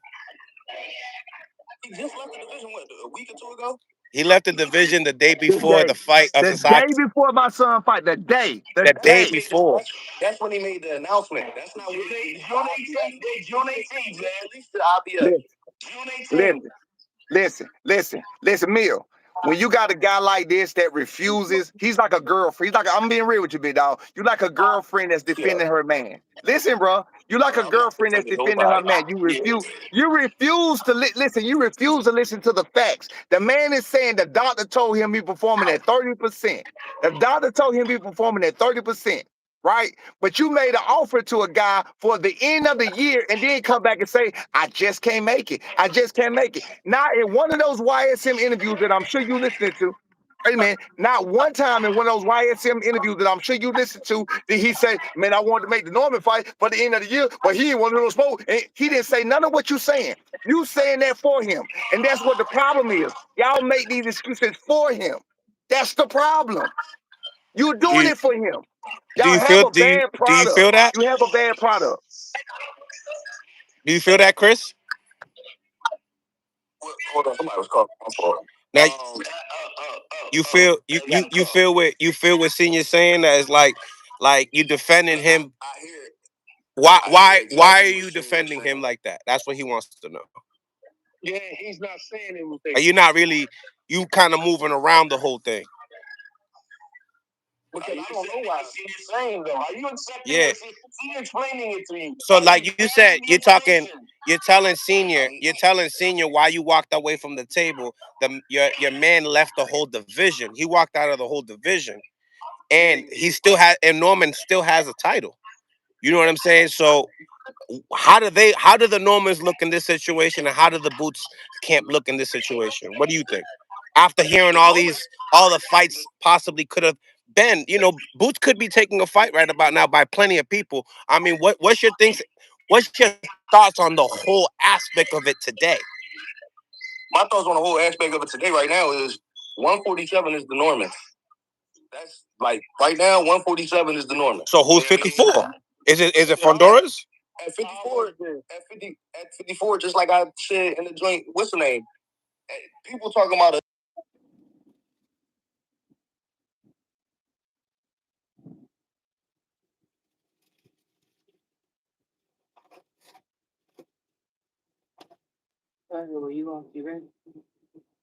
Went out. I think he's still there. You went out.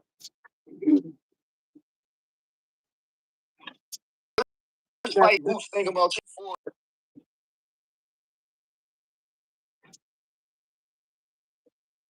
That's a decent fight. Does he have a belt? Boots got a belt at 154? Does Barker have a belt? Got a belt. Hey, look, your man. Energy. That's a funny bull right there.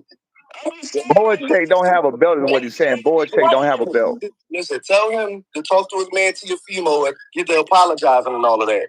Tell him,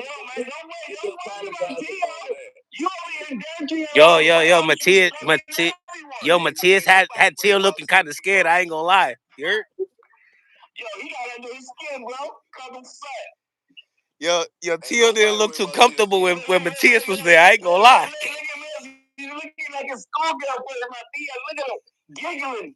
Yo, it was nasty work though. What's your thoughts on HLD? What's your reaction to that video? Was that reaction? I heard what he was said, and he got under his skin. Teal got under his skin. What? Yeah. Yeah, bro, he called him a flesh fuck. Yo, I love you, HLD. You number one Teofimo fan in the world. We're not gonna change this about Tio. We're gonna keep this right now. Norman Senior, Boots, and the Haneys. Now the bottom line is Boots leaves Viagra to fight at 147. Yeah. He has performance issues. He said Viagra. That's crazy. Yo, that's crazy. So we gotta skip that super duck. He's looking for chili work. He needs some tune-ups. Turkey doesn't want Chris, I'm gonna hit you right back. He's letting Eddie Hearn take care of his little boy. Simple as that. So now what we got going on is that they got the Norman Seniors. You guys signed up for the full 16 weeks season. I've seen this what we're saying. It's 18 weeks. Shout out to my man Super Zab Judah in the building, the one and only. My God, now we cooking. Now we cooking. What's up, brother?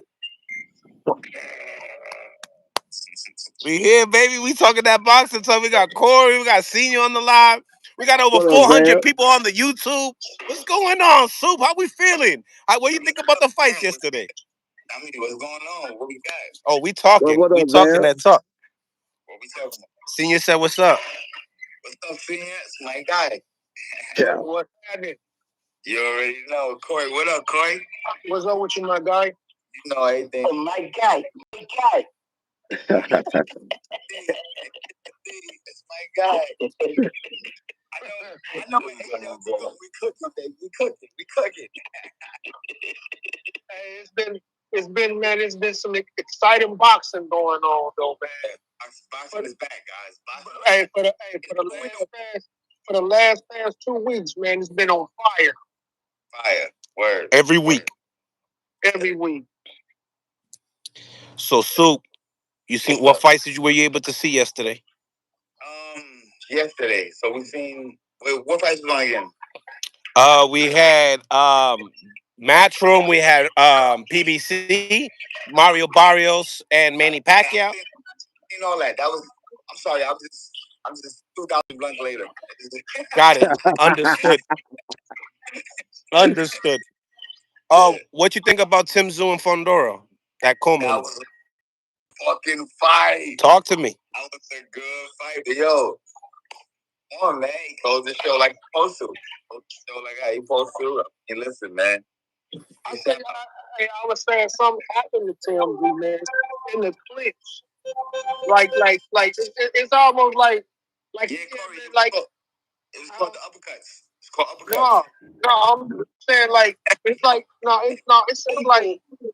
something went dead, man, on his right side. Boom, the uppercuts. Boom, nigga, have going like that. The uppercuts fucked him up. I mean, Fundora's a bad boy. That boy got. You know what it was? That I think Fundora's problem was he needed time to adjust to his style and his length. He never really adjusted to his style and his length. You know what I'm saying? Now that he got, he had the first fight with Tszyu, War. He still didn't know how to use it. Now he learned how to use his style. He learned how to use his size, his arm, his length. You know what I'm saying? And he's doing good with it now. Do you feel like it was a good stoppage? Actually, the team made the stoppage at the end of the day, right? Listen, man, they somebody else throw the towel in, you ain't got no disputes. You know what I mean? No, he quit. Oh, it was him? Yeah, it was him. Yeah, Tszyu quit. Oh shit! I had that shit on no volume. Yeah, it was he quit. Yeah, he had enough. He had enough.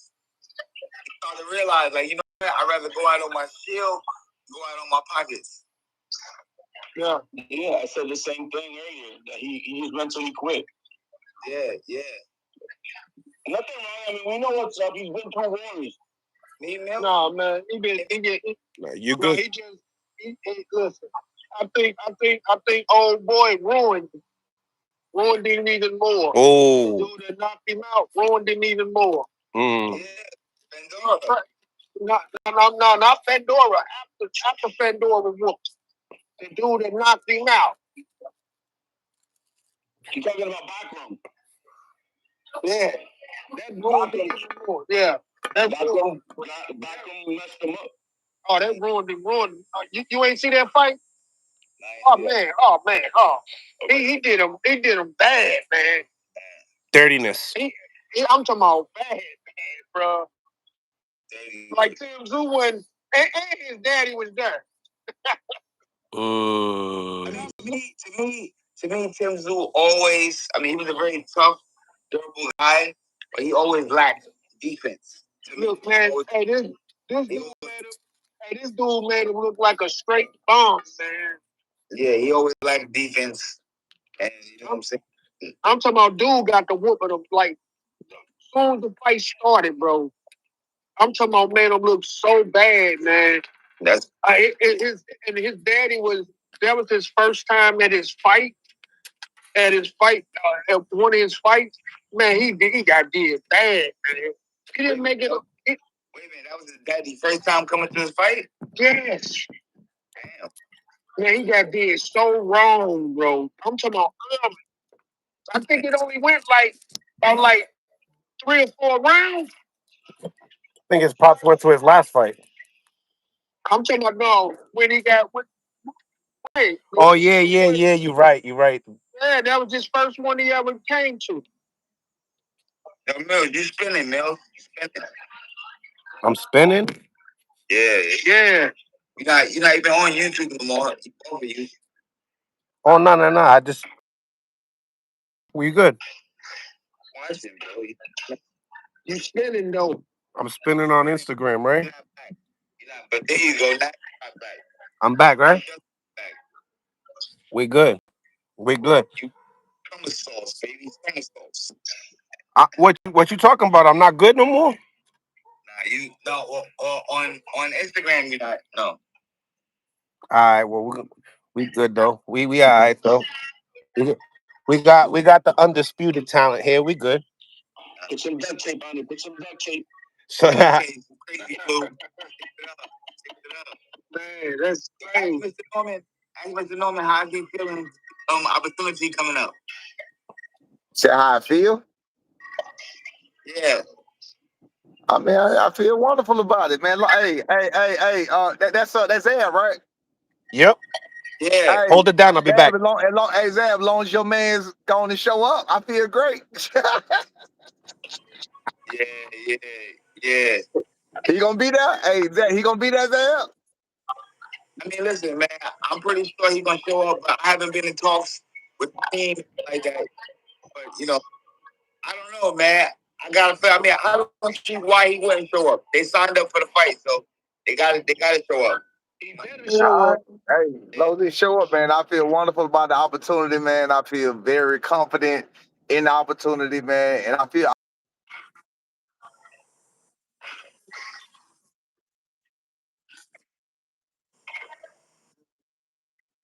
who he fought. I'm about every last part of it. I don't feel only about nothing on the situation. Right. It's just hey Zab, I just hate I gotta deal with your boy Games for all of this time, but that's a whole nother story.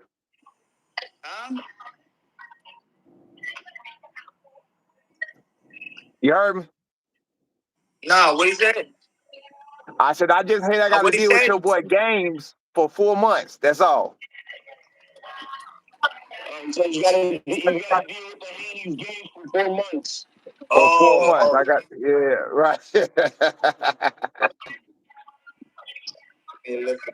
Don't worry, man. We're gonna hear something fall into style. I can't come back to 2026. Yeah. HL, damn. Now, one thing I got about Dev never went out on his shield. Dev is solid with it. He's not gonna back down. It's all good. Hey man, and nothing but respect. Nothing but respect to him for that. Nothing but respect. Nothing but respect, man. He's gonna make him back out. It's gonna be a great fight. Yeah, absolutely, man. Gonna be a great. Hey, we gotta make it a great event. Hopefully, we can make it an exciting event. We can't do all this talking outside the ring and then get in the ring and crap an egg. You know what I'm saying? We can't do that.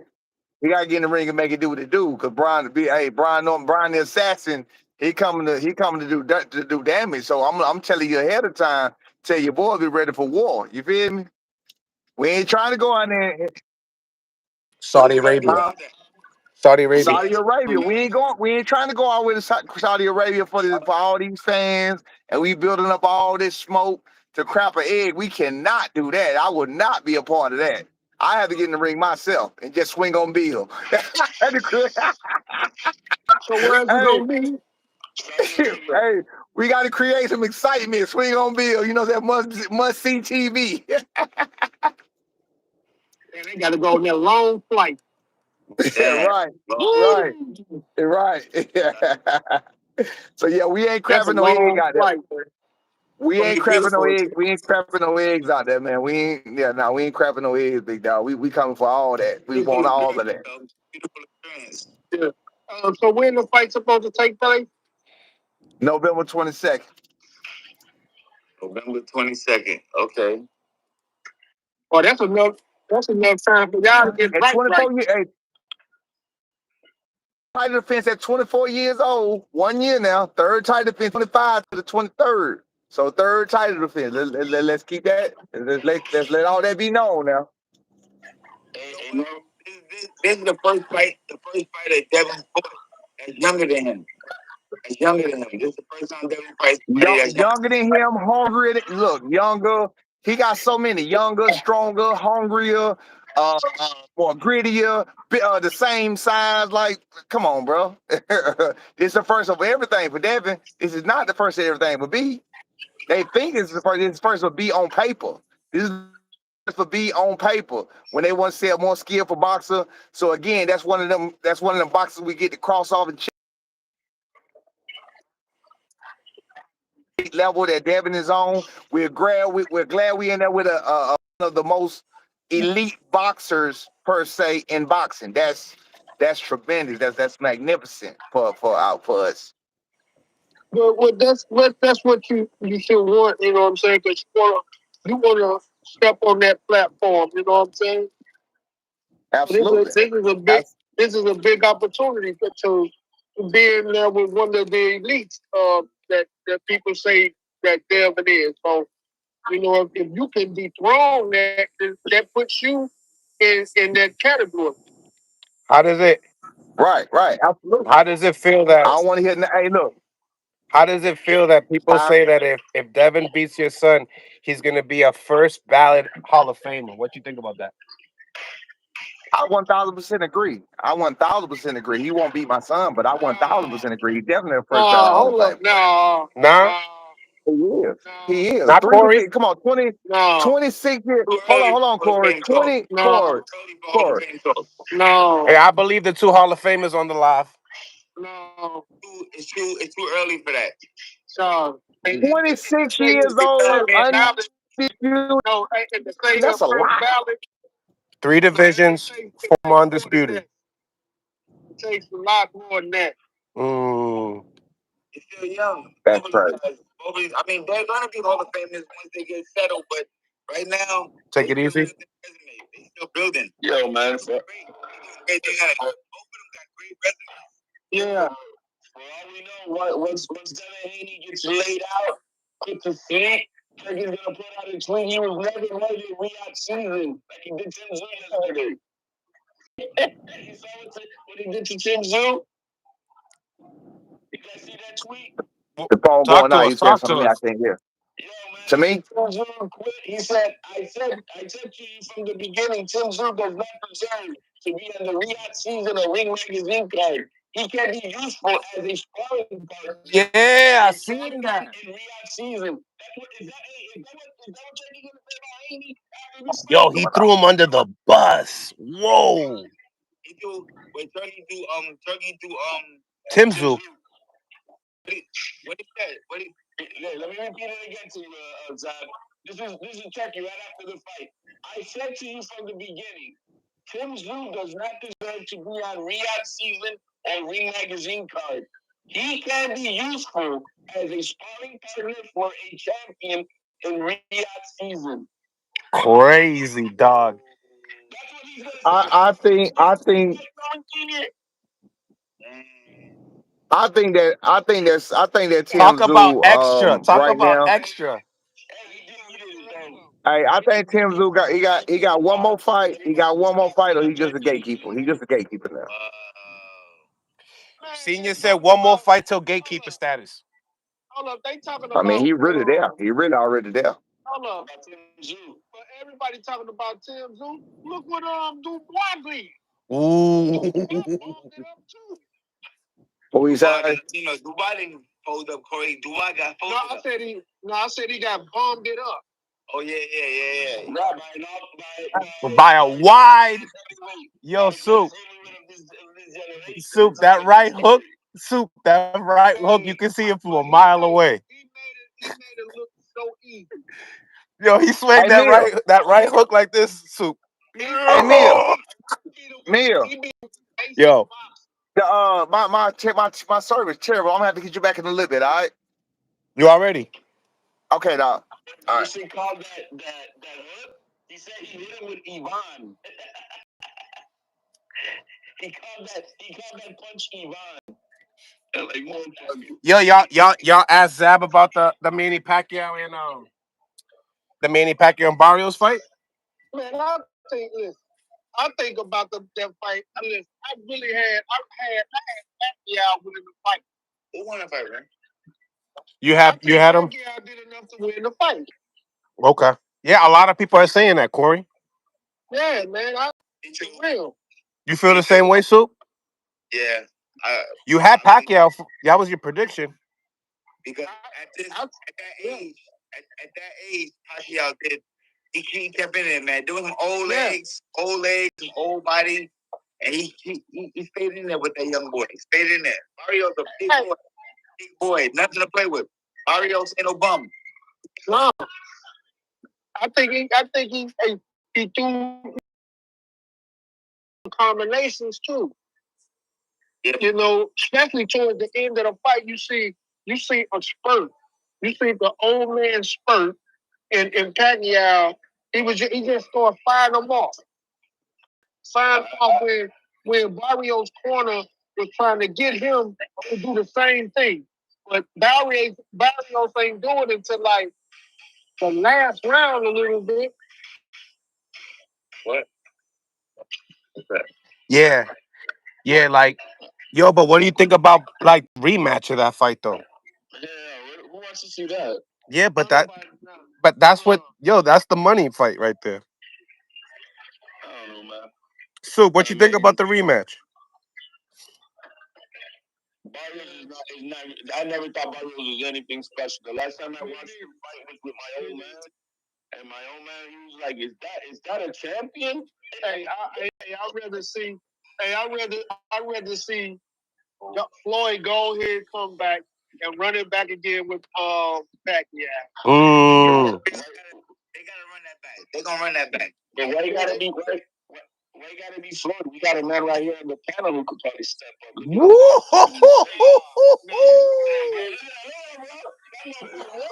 Yo, he ready. Let's go. Let's get out of the Hall of Fame and retirement. We got that clear. Let's go, Pacquiao. Let's go, Zach. Yo, Manny Pacquiao versus Zab Judah exhibition. Holy moly. Zab man ain't hopping back up in there. Hey, I don't know, Corey. That sounds good, Corey.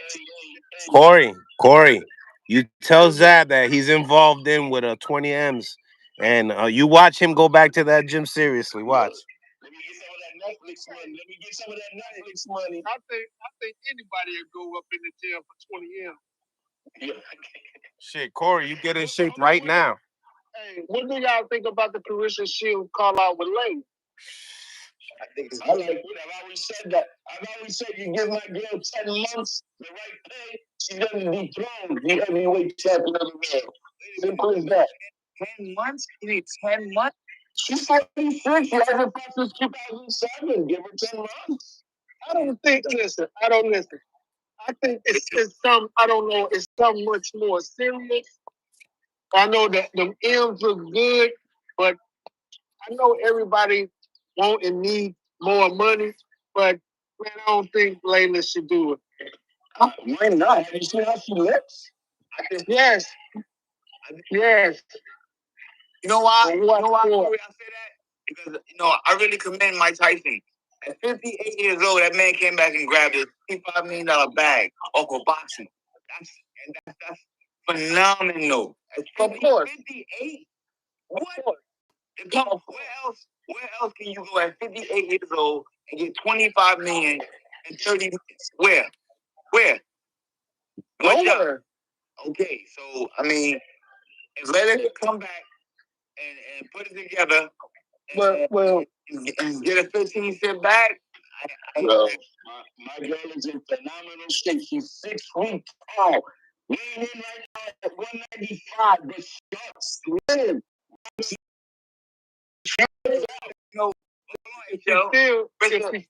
she still had that power.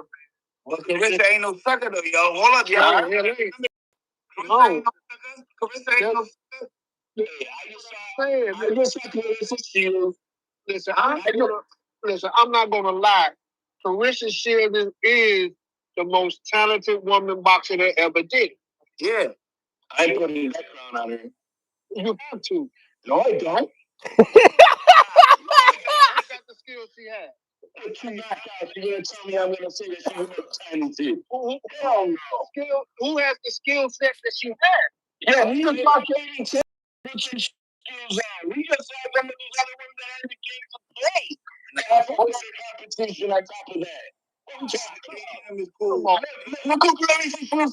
This is why I say, this is why I'm saying right now, these smokers and shit. Come on, man. She just fought a 42-year-old, 5 million woman, wasn't fighting out in her bed. And that woman took a 10 rounds. Those players for Shield. Come on, man. Come on, man. Let's keep it a buck.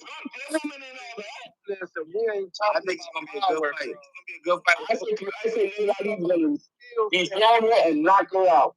I think you and Manny's a good fight. No, but listen, no, this is what I'm saying. If Layla's gonna be a big thing. Listen. That's why I said 10 months ago. I'm not lying to myself when I said I need 10 months for my girl. Layla's a big woman, man. Cool. And if she still has that power, I spar with her. You know what I'm saying? I spar with her a few times when she had the gym in Vegas. Top Ring. She was playing at Top Ring gym. No, she had her own gym. Okay. She had her own gym. I trained her for my second fight to win before I went over to Italy. My second fight in Italy, I trained at her gym.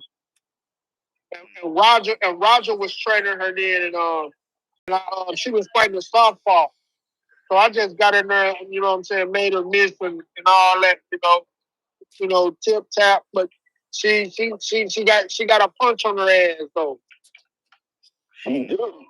Yeah. So. Hey, how tall are you? Who, me? Yeah, because she's taller than you up there, right? A little bit. I'm 5'10". She's 6 foot. She's 6 footed. Yeah. Come on, man. She's gonna be too big, too strong. I can't wait. Put it on. Let's see. But you gotta see. Hey, but you gotta understand though, Carissa Shields, she's used to fight bigger women. Yeah. Shit. Yeah, she's just like 154. You bigger women. So her whole amateur career, bro, when she fought in the Olympics, bro, she fought way out of her weight class. She was what, at 154? No, I think she fought up there. She was piecing them big ass toes up, man. There's no big women in boxing. Right now, in the heavyweight division, there's only like 10 women in the one register. I'm just saying, I'm calling it a point. The flyweight heavyweight woman has like 10 losses.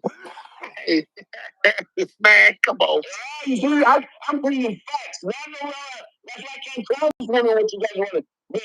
Maybe I test her that she's got these skills. Yeah, but she ain't got nobody to prove it with. Nah, it's gonna be a good fight. They both Layla coming out of retirement. Carissa Shields is keeping it going, and it's gonna be a good fight. It's gonna be a good fight. Of course, because Layla Later gonna come throwing punches and bunches. You know what I'm saying? I'm just happy to see them both getting 2 good paydays. That's a beautiful thing. I think it's really going to happen because what's happening is that, you know, I don't know what type of thing players and shoes came up with that stuff. But the person who wants to make the fight is Jim Paul and Nakisa with MVP. They're the ones who put this fight out to be made. And then I don't know what coercive teams did to make up whatever they did right now with this $15 million. But it's not MVP who wants to do this fight. Corey, I think you're blocking the speaker, Corey, because everybody can hear you on YouTube. Everybody clear besides you. Maybe are you blocking the speaker? No, hold on. You can hear me now? Yeah. Okay. Yeah, man. I don't see it happening neither. What you said, Corey? I really don't see it happening neither. Okay. Not only that's Alita's promotion. I know that. It'll happen under MVP. It's gonna happen. They got the network. They got the production. Yeah, Netflix, MVP, or maybe even ZAB. Make it happen, baby. Make it happen, baby. Yeah, but, you're working. Man, that's the new app right there, Zab. Hey, so what's next? What's next, man? What's next? What you mean what's next, Corey? I'm talking about like what's next? Fundora rematch. No, what's next? Yeah. No, what? The real deal, the Puerto Rican stunter. Next Saturday, gotta claim the 154 WBO belt, and then we coming for everybody who wants that smoke. Every champion. Xander Zayas. Who's that? Xander Zayas. Yeah, hey, this little kid, man, let me tell you something, man. I watched this kid when he was small, man. This kid when he was small, man. Who's this, Carter? Who's this? Xander Zayas. Okay. I can't believe he ballooned up to the weight he at now. But this kid was small. He used to have like blue spray in his hair, bro. Man, this kid, he used to win everything. They go to the Nationals, be the only one from Florida to win out the whole thing, man.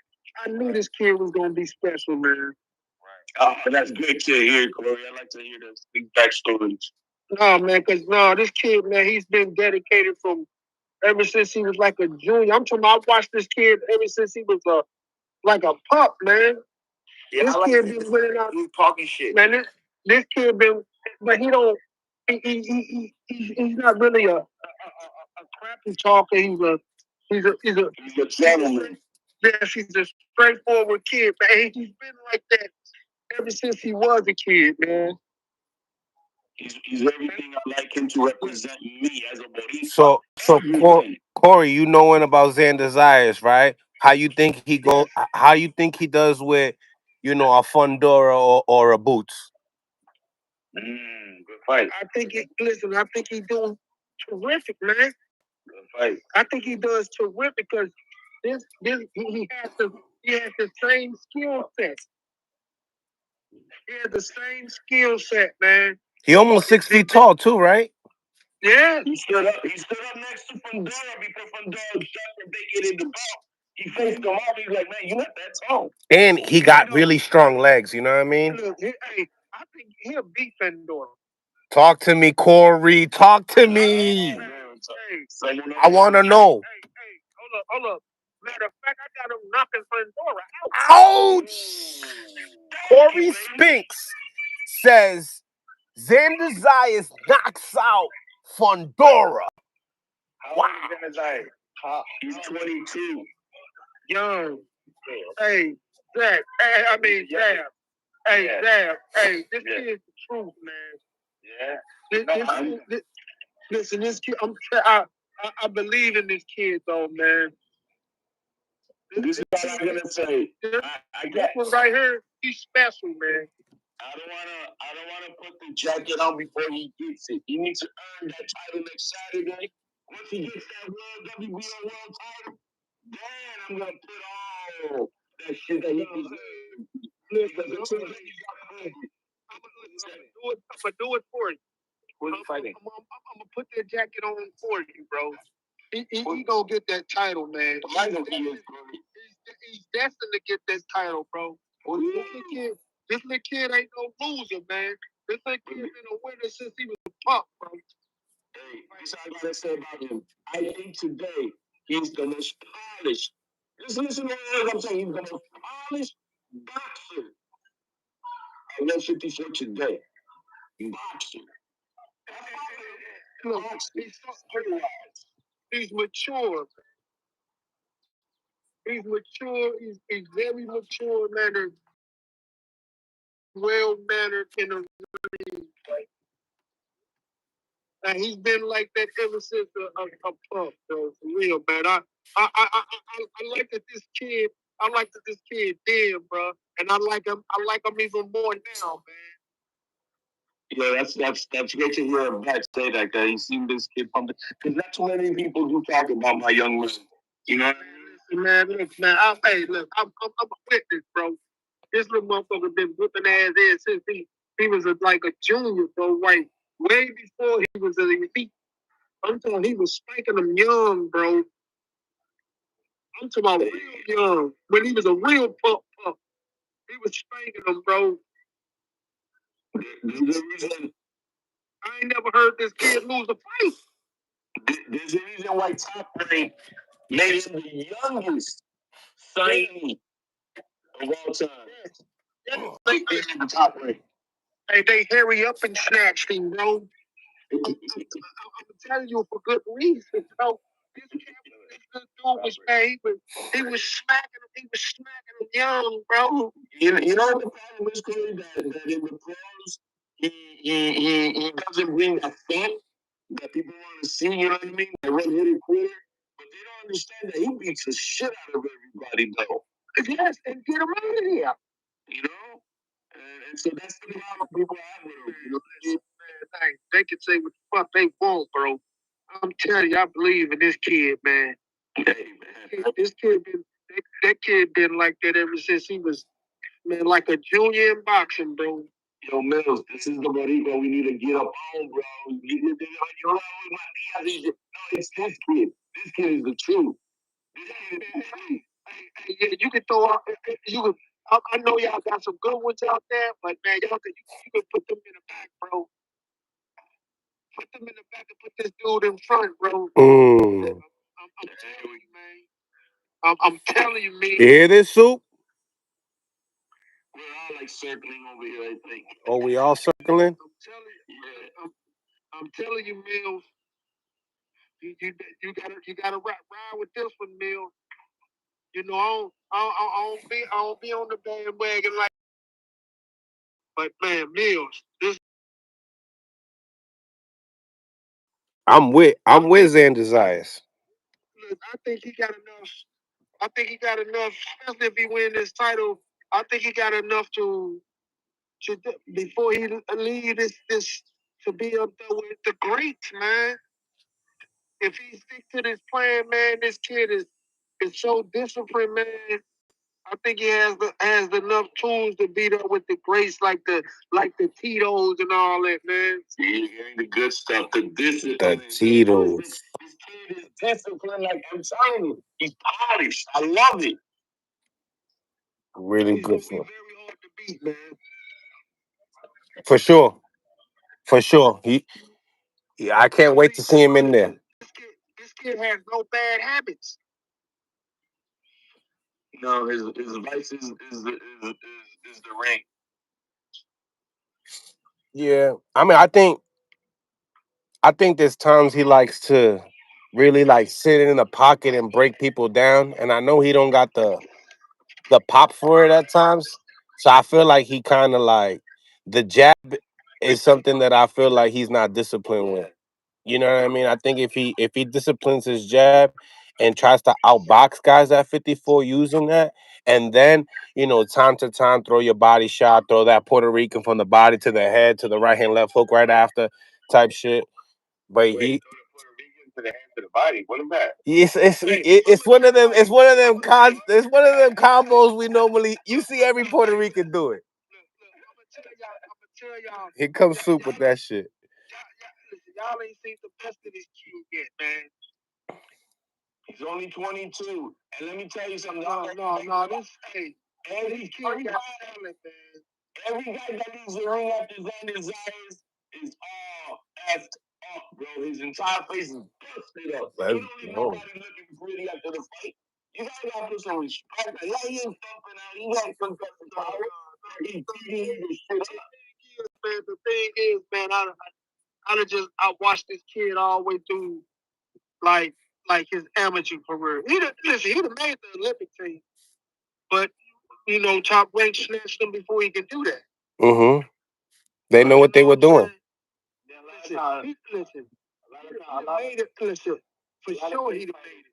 A lot of great fighters make it before the Olympics anyway. A lot of great fighters. Yeah. Mm-hmm. They make it. Yeah, they make it. They don't get to go to the Olympics and things like that, but they still trying to be great fighters. Yeah, they snatched me before I could, man.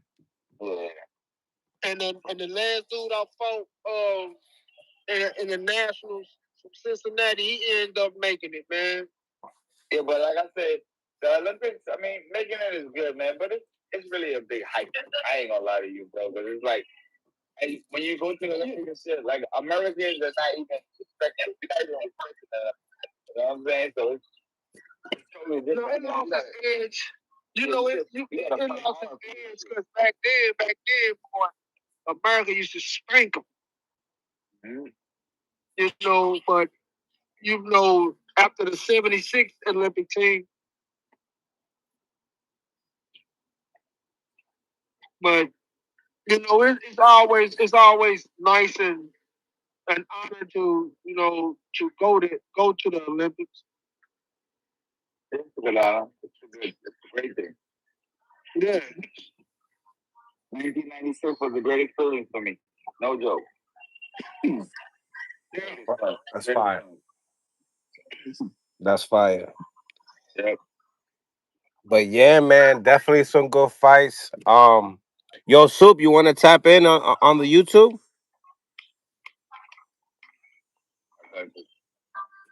If you want to, if you got time. If you don't, you already.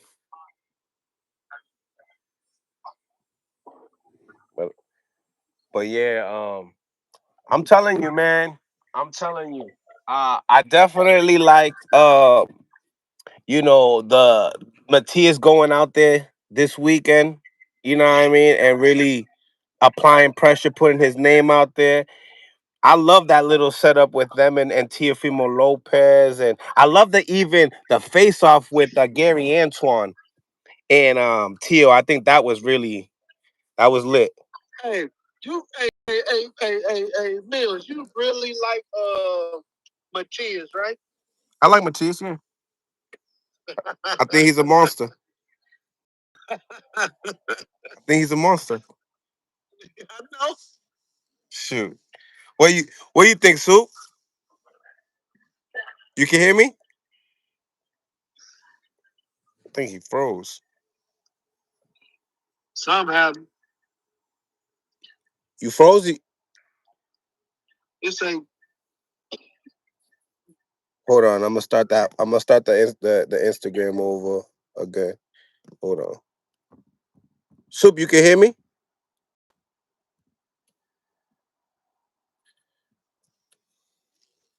Hold on.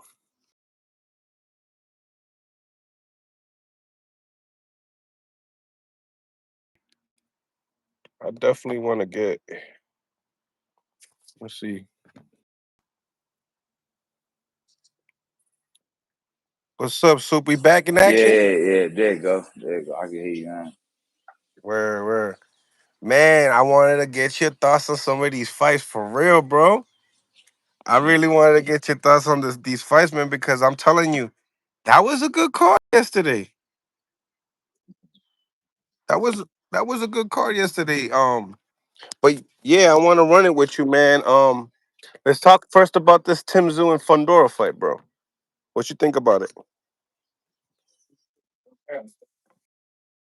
And they bang it out and get busy. I mean, the fight started out. They started out showing heart, showing mano a mano. Doing what they got to do. Yeah, the shit was alright. I enjoyed it.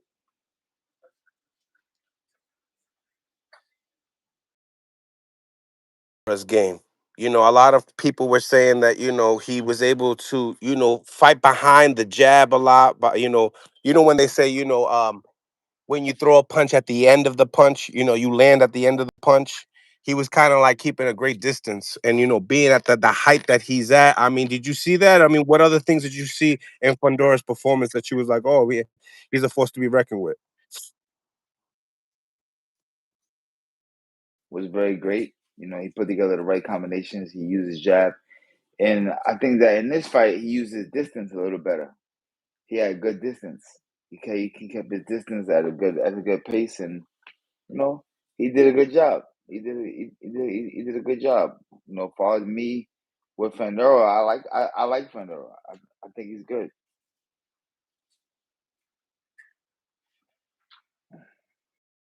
Uh, Mario Barrios.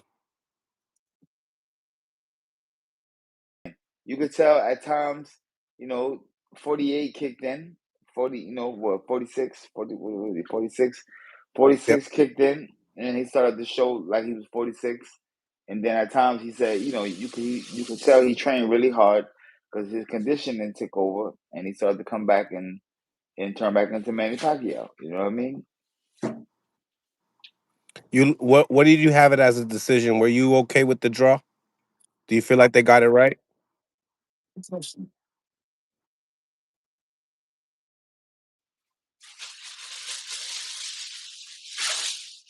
Yeah, yeah. If they would have gave it to Manny, it would have been no big, disruption in my book. You know what I'm saying? But the draw is cool. The draw is cool. I think that it should be a rematch. I think that they should go right back at it. Right back at it.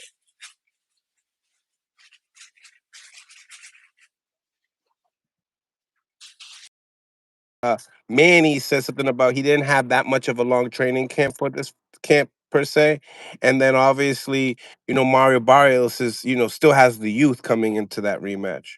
What do you think about it?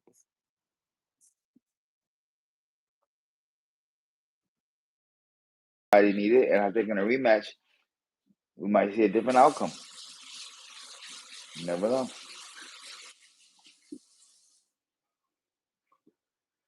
Yes, I think it's needed. Yep. For boxing, that rematch needed. Manny did good, brother. For us to try to write Manny off and say it's over for Manny, that's bullshit.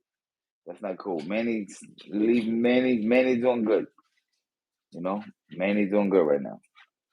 He's actually came back and he looked great for his comeback. We know a lot of guys come back in the elder age, their legs just don't be there. He still had that bounce. He still was moving. He was still throwing 6, 7 punch combinations. You know what I'm saying? So it's, you know what I mean. That's still a great thing. That's still a great thing. You know.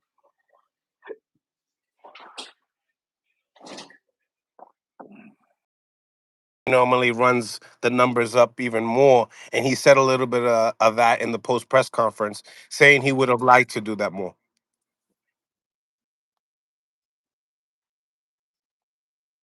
You know what I'm saying? One thing I would tell guys: the body tell the story.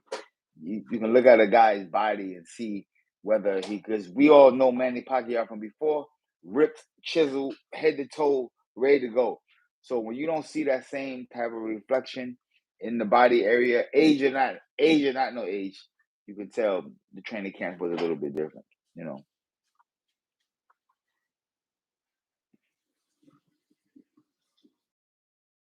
Him wanting to continue to grab titles and stuff like that. He was even talking about even fighting a Norman.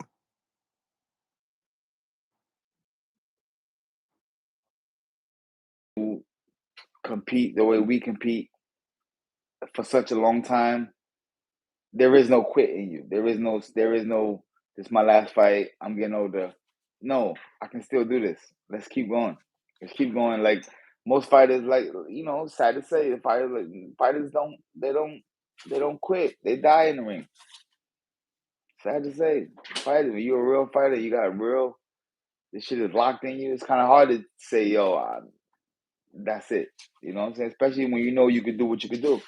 It's very challenging and tough to find fighters to say, yo, deuces, and really just deuces. You know what I'm saying? So, I like a Manny fight though. I'll tell you.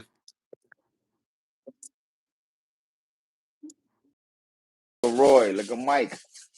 Mike shocked the whole world. Mike 58 came back, got a 25 bag. Come on, brother. Come on. And he went 12 rounds with Jake Paul. Come on. Come on. 58. Not 46. 58. You know what I'm saying? So it just go to show you, bro. Bernard Hopkins, George Foreman, throughout the history, it just go to show you. If you take care of yourself and you keep it together, yeah, you could pull it off, and you can create some big historic situations.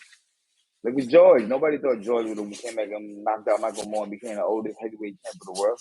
Nobody thought Bernard Hopkins could carry the torch as long as he did. 52 years old, still winning championships of the world. Nobody thought Mike Tyson could be still competing at 58 years old and making a living of $25 million and more. You know what I'm saying? That's insane, brother. Insane. If that's not an inspiration for every fighter to keep themselves together and keep it going, then I don't know what is.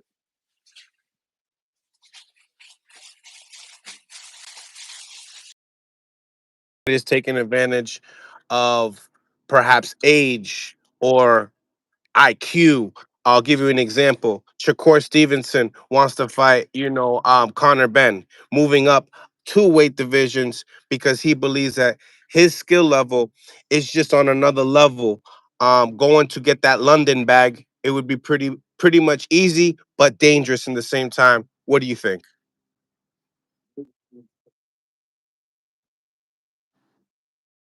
Now, especially if he feels the way he feels.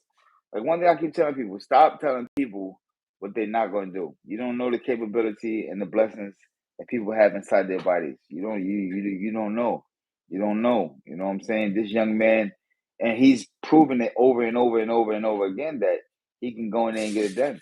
You know what I mean? So still undefeated. Nobody got him yet. Got to respect that, man. Mando.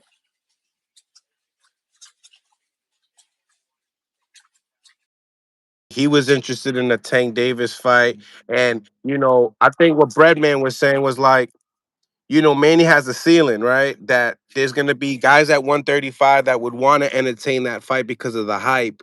But at the same time, guys like Shakur Stevenson, Tank Davis, do you feel like those fights would materialize because guys like Manny has that hunger to want to continue to compete?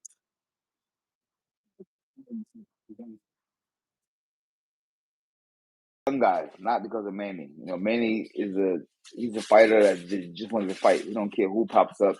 He ready to take on all challenges. The young guys are gonna see an opportunity in themselves. Like, okay, I can go here and dethrone an older legend and take his credentials, and you know what I'm saying, and move on with my career. So a lot of younger guys are gonna look at it as, oh yeah, he's older.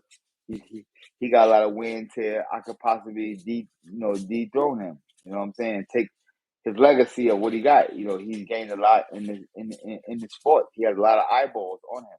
You know what I'm saying? I mean, as a fighter, your job is what? You want people to see you fight so that they can say, "Oh wow, he is the best fighter than that other guy." As a fighter, all we want people to do is watch us to show so that we can show you guys we are the best fighters in the world.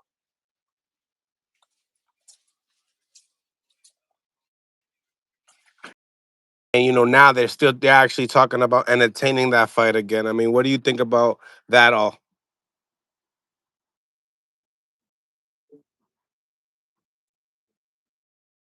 And make it happen again, man. At their age, Floyd being 48, Manny being 46, 47, whatever. If they can still figure out how to go back in there and put it back together and go in there and do it again, blessings to you, brother. Go get it. Go get it, man. I wish them brothers well. You know what I'm saying? Word. Maybe I can get the winner.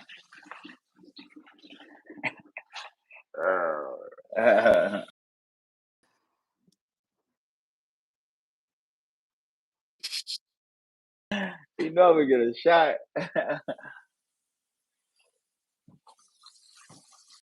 Self?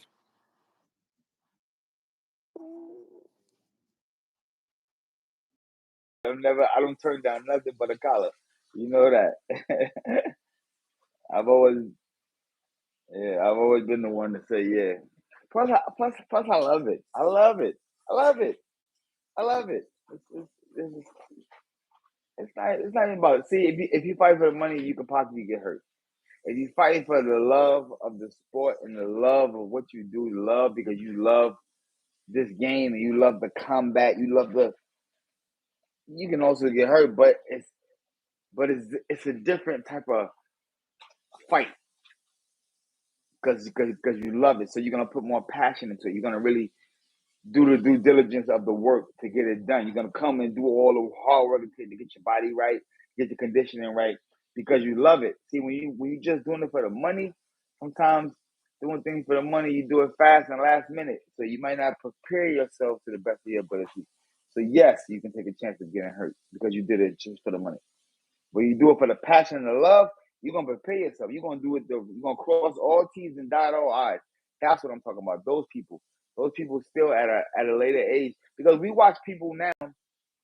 Still, they be in their 70 years old, 60 years old, and they're running marathons. They're running fucking marathons, bro. Watching them, and they shocking the world. You know what I'm saying? Watching what's it man like 80 years old running a fucking marathon, like crazy. So I'm just telling you, if you keep yourself in good condition and you keep your body well off and your mindset is still locked in on the goal, it's still locked in on wanting to do the goal and accomplish the great things that you can accomplish in the sport, and you're willing to go in there and put the real hard work in, yes, you can accomplish it. There's people out there that can accomplish it. There's people out there, yeah. There's people out there. I mean, you ain't. I ain't seen too many 47s, too many 47s walking around with an AK-47. I ain't seen too many, but I ain't seen too many 47s walking around with an AK-47. I ain't seen it. I ain't seen it. I ain't seen it. You know what I'm saying? So to say that is just to say, you know what I'm saying? When you dedicated and you love what you do and you locked in on what you locked in, at any day that phone can ring, baby. Let's go. Let's go. Sometimes I be in the house. I be the say the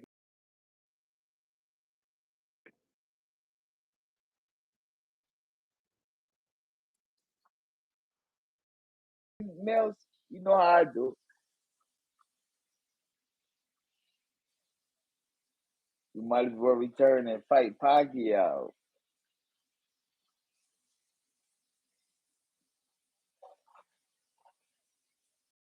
Never happened.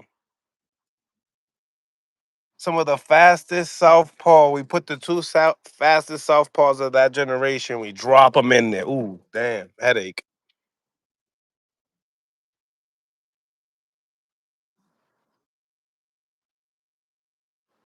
Them feet. That feet work was good. Yeah, good feet work. Good feet work. That's one thing about it. All the way to the 12th round. Yeah, good legs. That's that's very see that's what he worked on in camp.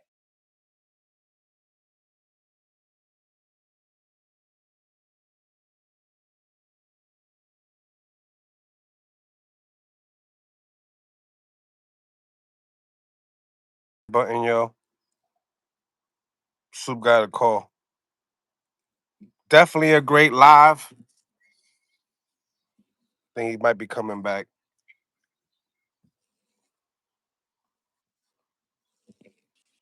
You got it. So, yeah, you was saying that he got really neat feet.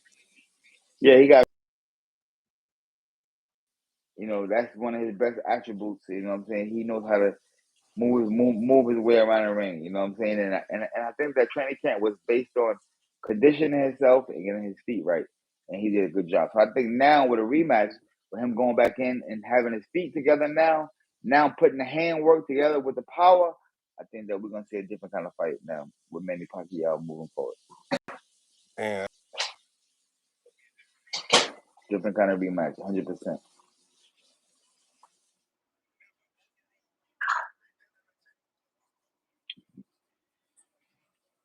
No, great entertainment. Great entertainment. He didn't lose a lot. He lose a lot. He, you know, what happened. That's it. Life. That's it. Life.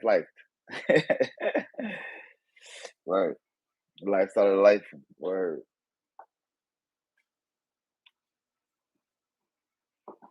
I love it. I can't wait, brother. I can't wait. It's gonna be phenomenal. It's gonna be phenomenal. It's gonna be phenomenal. It's gonna be phenomenal. I think it's gonna be a better fight anticipated than a lot of people think. You know what I'm saying? The guy that you guys know of, Devin Haney, I think he gonna show up and shock a lot of people. Watch. It's gonna be good for TV.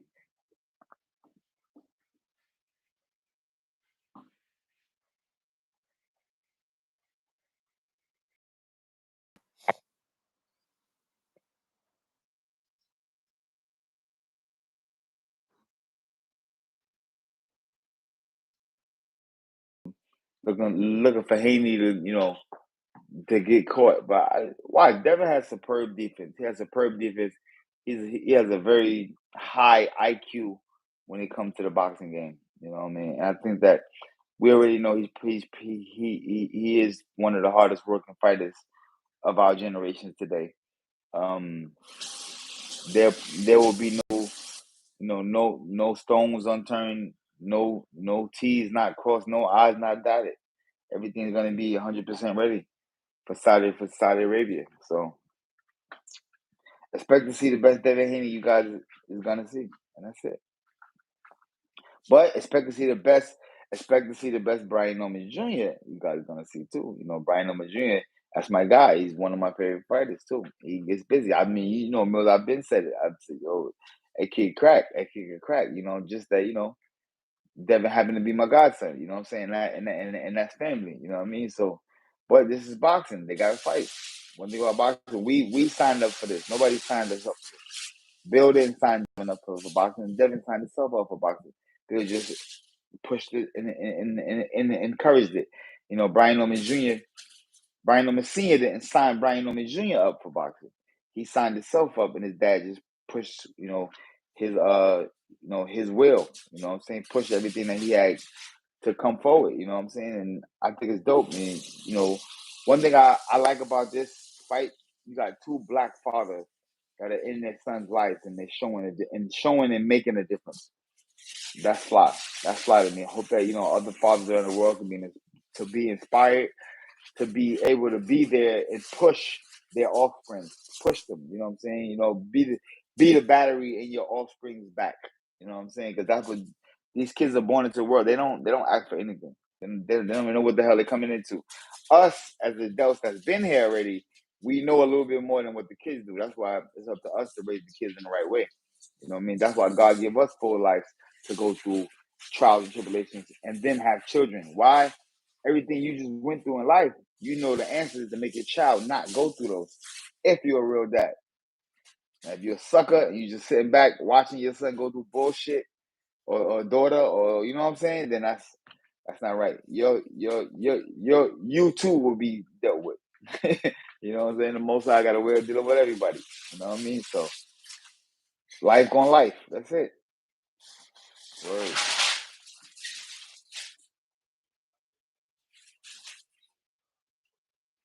It's listen, brother. The safety of a father, brother. His son just went into a fight, almost got killed by a fighter that was on PEDs. Yes, I would be. I would be as adamant as Bill is too, doing the same things and saying, you know what, I want 100% testing done for my son to make, and it has nothing to do with anybody. It don't got nothing to do with the fighters. It just got something to do with just people. Period. My son went through a tragedy last time. From what they went through, they could still be suffering from PTSD. That's a trauma that can put on you that can still be suffering from PTSD. So unless you know in your mind 100% of fighters right, nah, I don't want to get in the ring with them. I don't want to get him. I don't want to hear out his mouth he's clean. I want that paperwork to show that he's clean. You know what I'm saying? Yeah, it's like when you hit that yard, baby, bring that paperwork with you.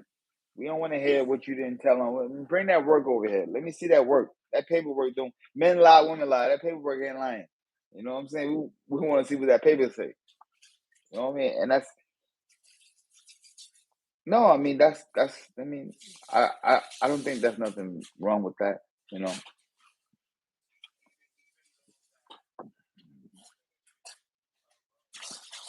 You got shot, Mills. You got shot. You got shot walking down the street by innocent bystander. I don't trust nobody. What you mean? I don't trust nobody. Nobody. It has nothing to do with. It has nothing to do with the next guy. I don't trust nobody. I was snuck. I was snuck before, and I'm never letting that shit happen again. So you know what I mean. In Haney's defense, I can 100% see where they're coming from. With 1.5, 100% body testing. Brian Norman Jr. He's an animal. I don't see why he wouldn't want to do the test. Why not? Fuck it. I'm clean. I'm going to a height in life where I feel like you guys are at, but I'm gonna surpass you. I'm gonna take the test. It's not a problem. You know, I'm not hiding nothing. I'm bringing my judges with me to the ring. That's how I used to come in. I bring the judges with me to the ring. I don't care who was the promoter, who they set up, who they put there to do the ref. I brought them with me every time. I brought them with me, and a lot of nights they worked for me. You know what I mean? They worked. They showed up and showed out. You know what I mean? I didn't care who they hired to, you the ref that's gonna, you the judge that's gonna, make sure it's 10-8 every time. No, I didn't care about that. I bought my own judges.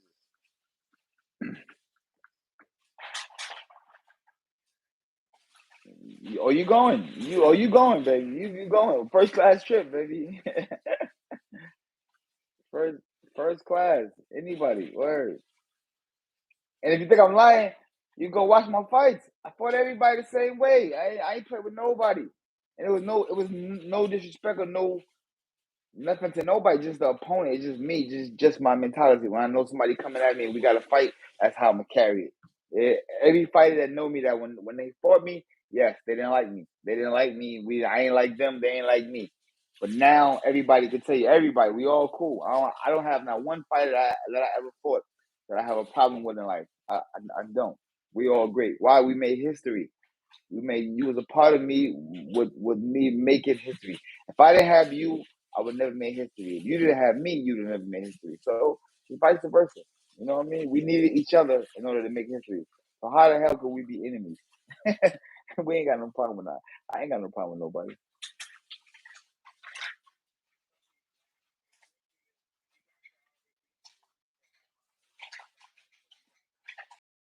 I'm talking boxing here. But in the same time, has every legend from out there played the villain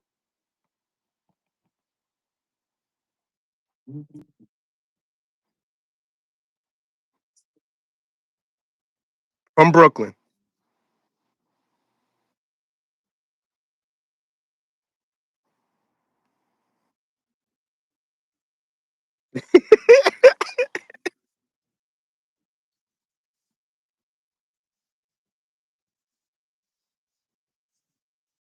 Being a product of your environment.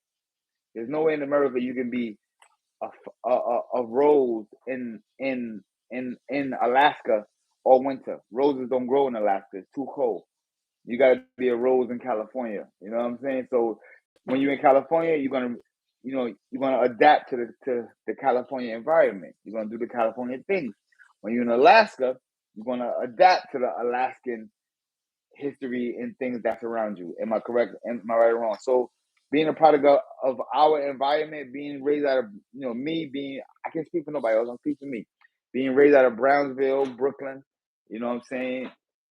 I took on my environment. I took on my role. I took on my neighborhood. I took on the people that I knew of and watched growing up. You know what I'm saying? So when I got mine, I mimicked those type of things. You know what I'm saying? And that's what it is. And every generation takes it up a 10. I've learned that every generation put a 10 on it. It's gonna be a spin on the next generation. they're gonna put a 10 in it because you know what I'm saying. You watch it. Records are made to be broken. So if it's a record here already, and I'm the new generation, I gotta step it up 10, baby. I gotta step it up 10 to break that and go higher. You know what I'm saying? So every time around, these records are made to be broken, and they're breaking them. So they putting an extra 10 in it. You know what I mean, real talk.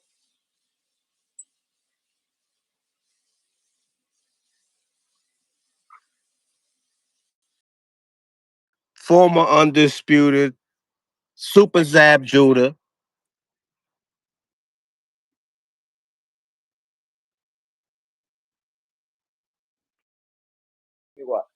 What? What do you think? What do you think? I'm giving him some love right now. I'm gonna give you love, baby. Live on YouTube. Why you think Mr. What's his name? Sheesh. The Sheesh. Shish. Shish.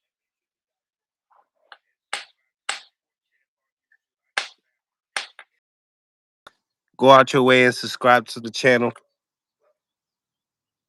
They were saying our connection was coming in and out. It's been like that lately since I've been doing lives with you. Our connection's been going in and out. I don't know if it's because I've been on for like 4 hours or I don't know what it is. But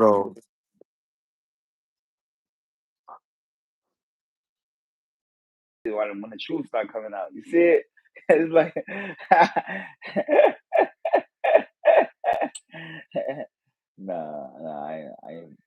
ain't fuck with nobody. I fuck with everybody. You know that. I'm just joking. See, Devin, still shot. Only thing I was doing had 2 kids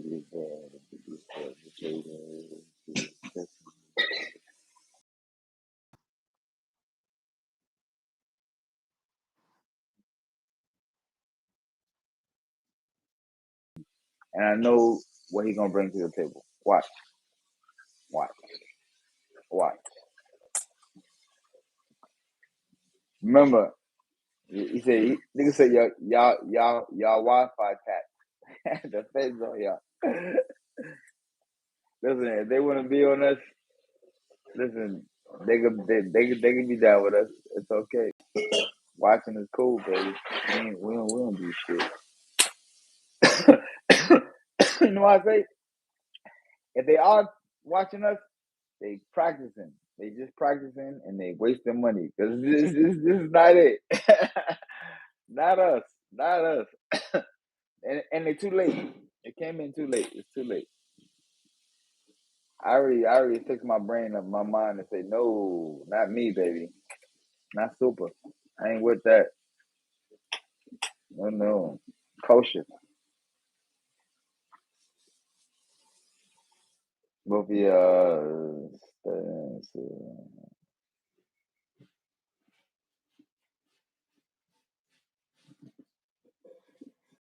and subscribe to Before Champ, and we might be able to do a live over there tonight.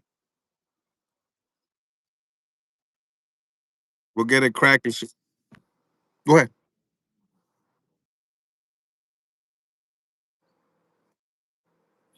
Go out and subscribe to Before Champ. Tell them, Sue, we got it. We got it linked up right there.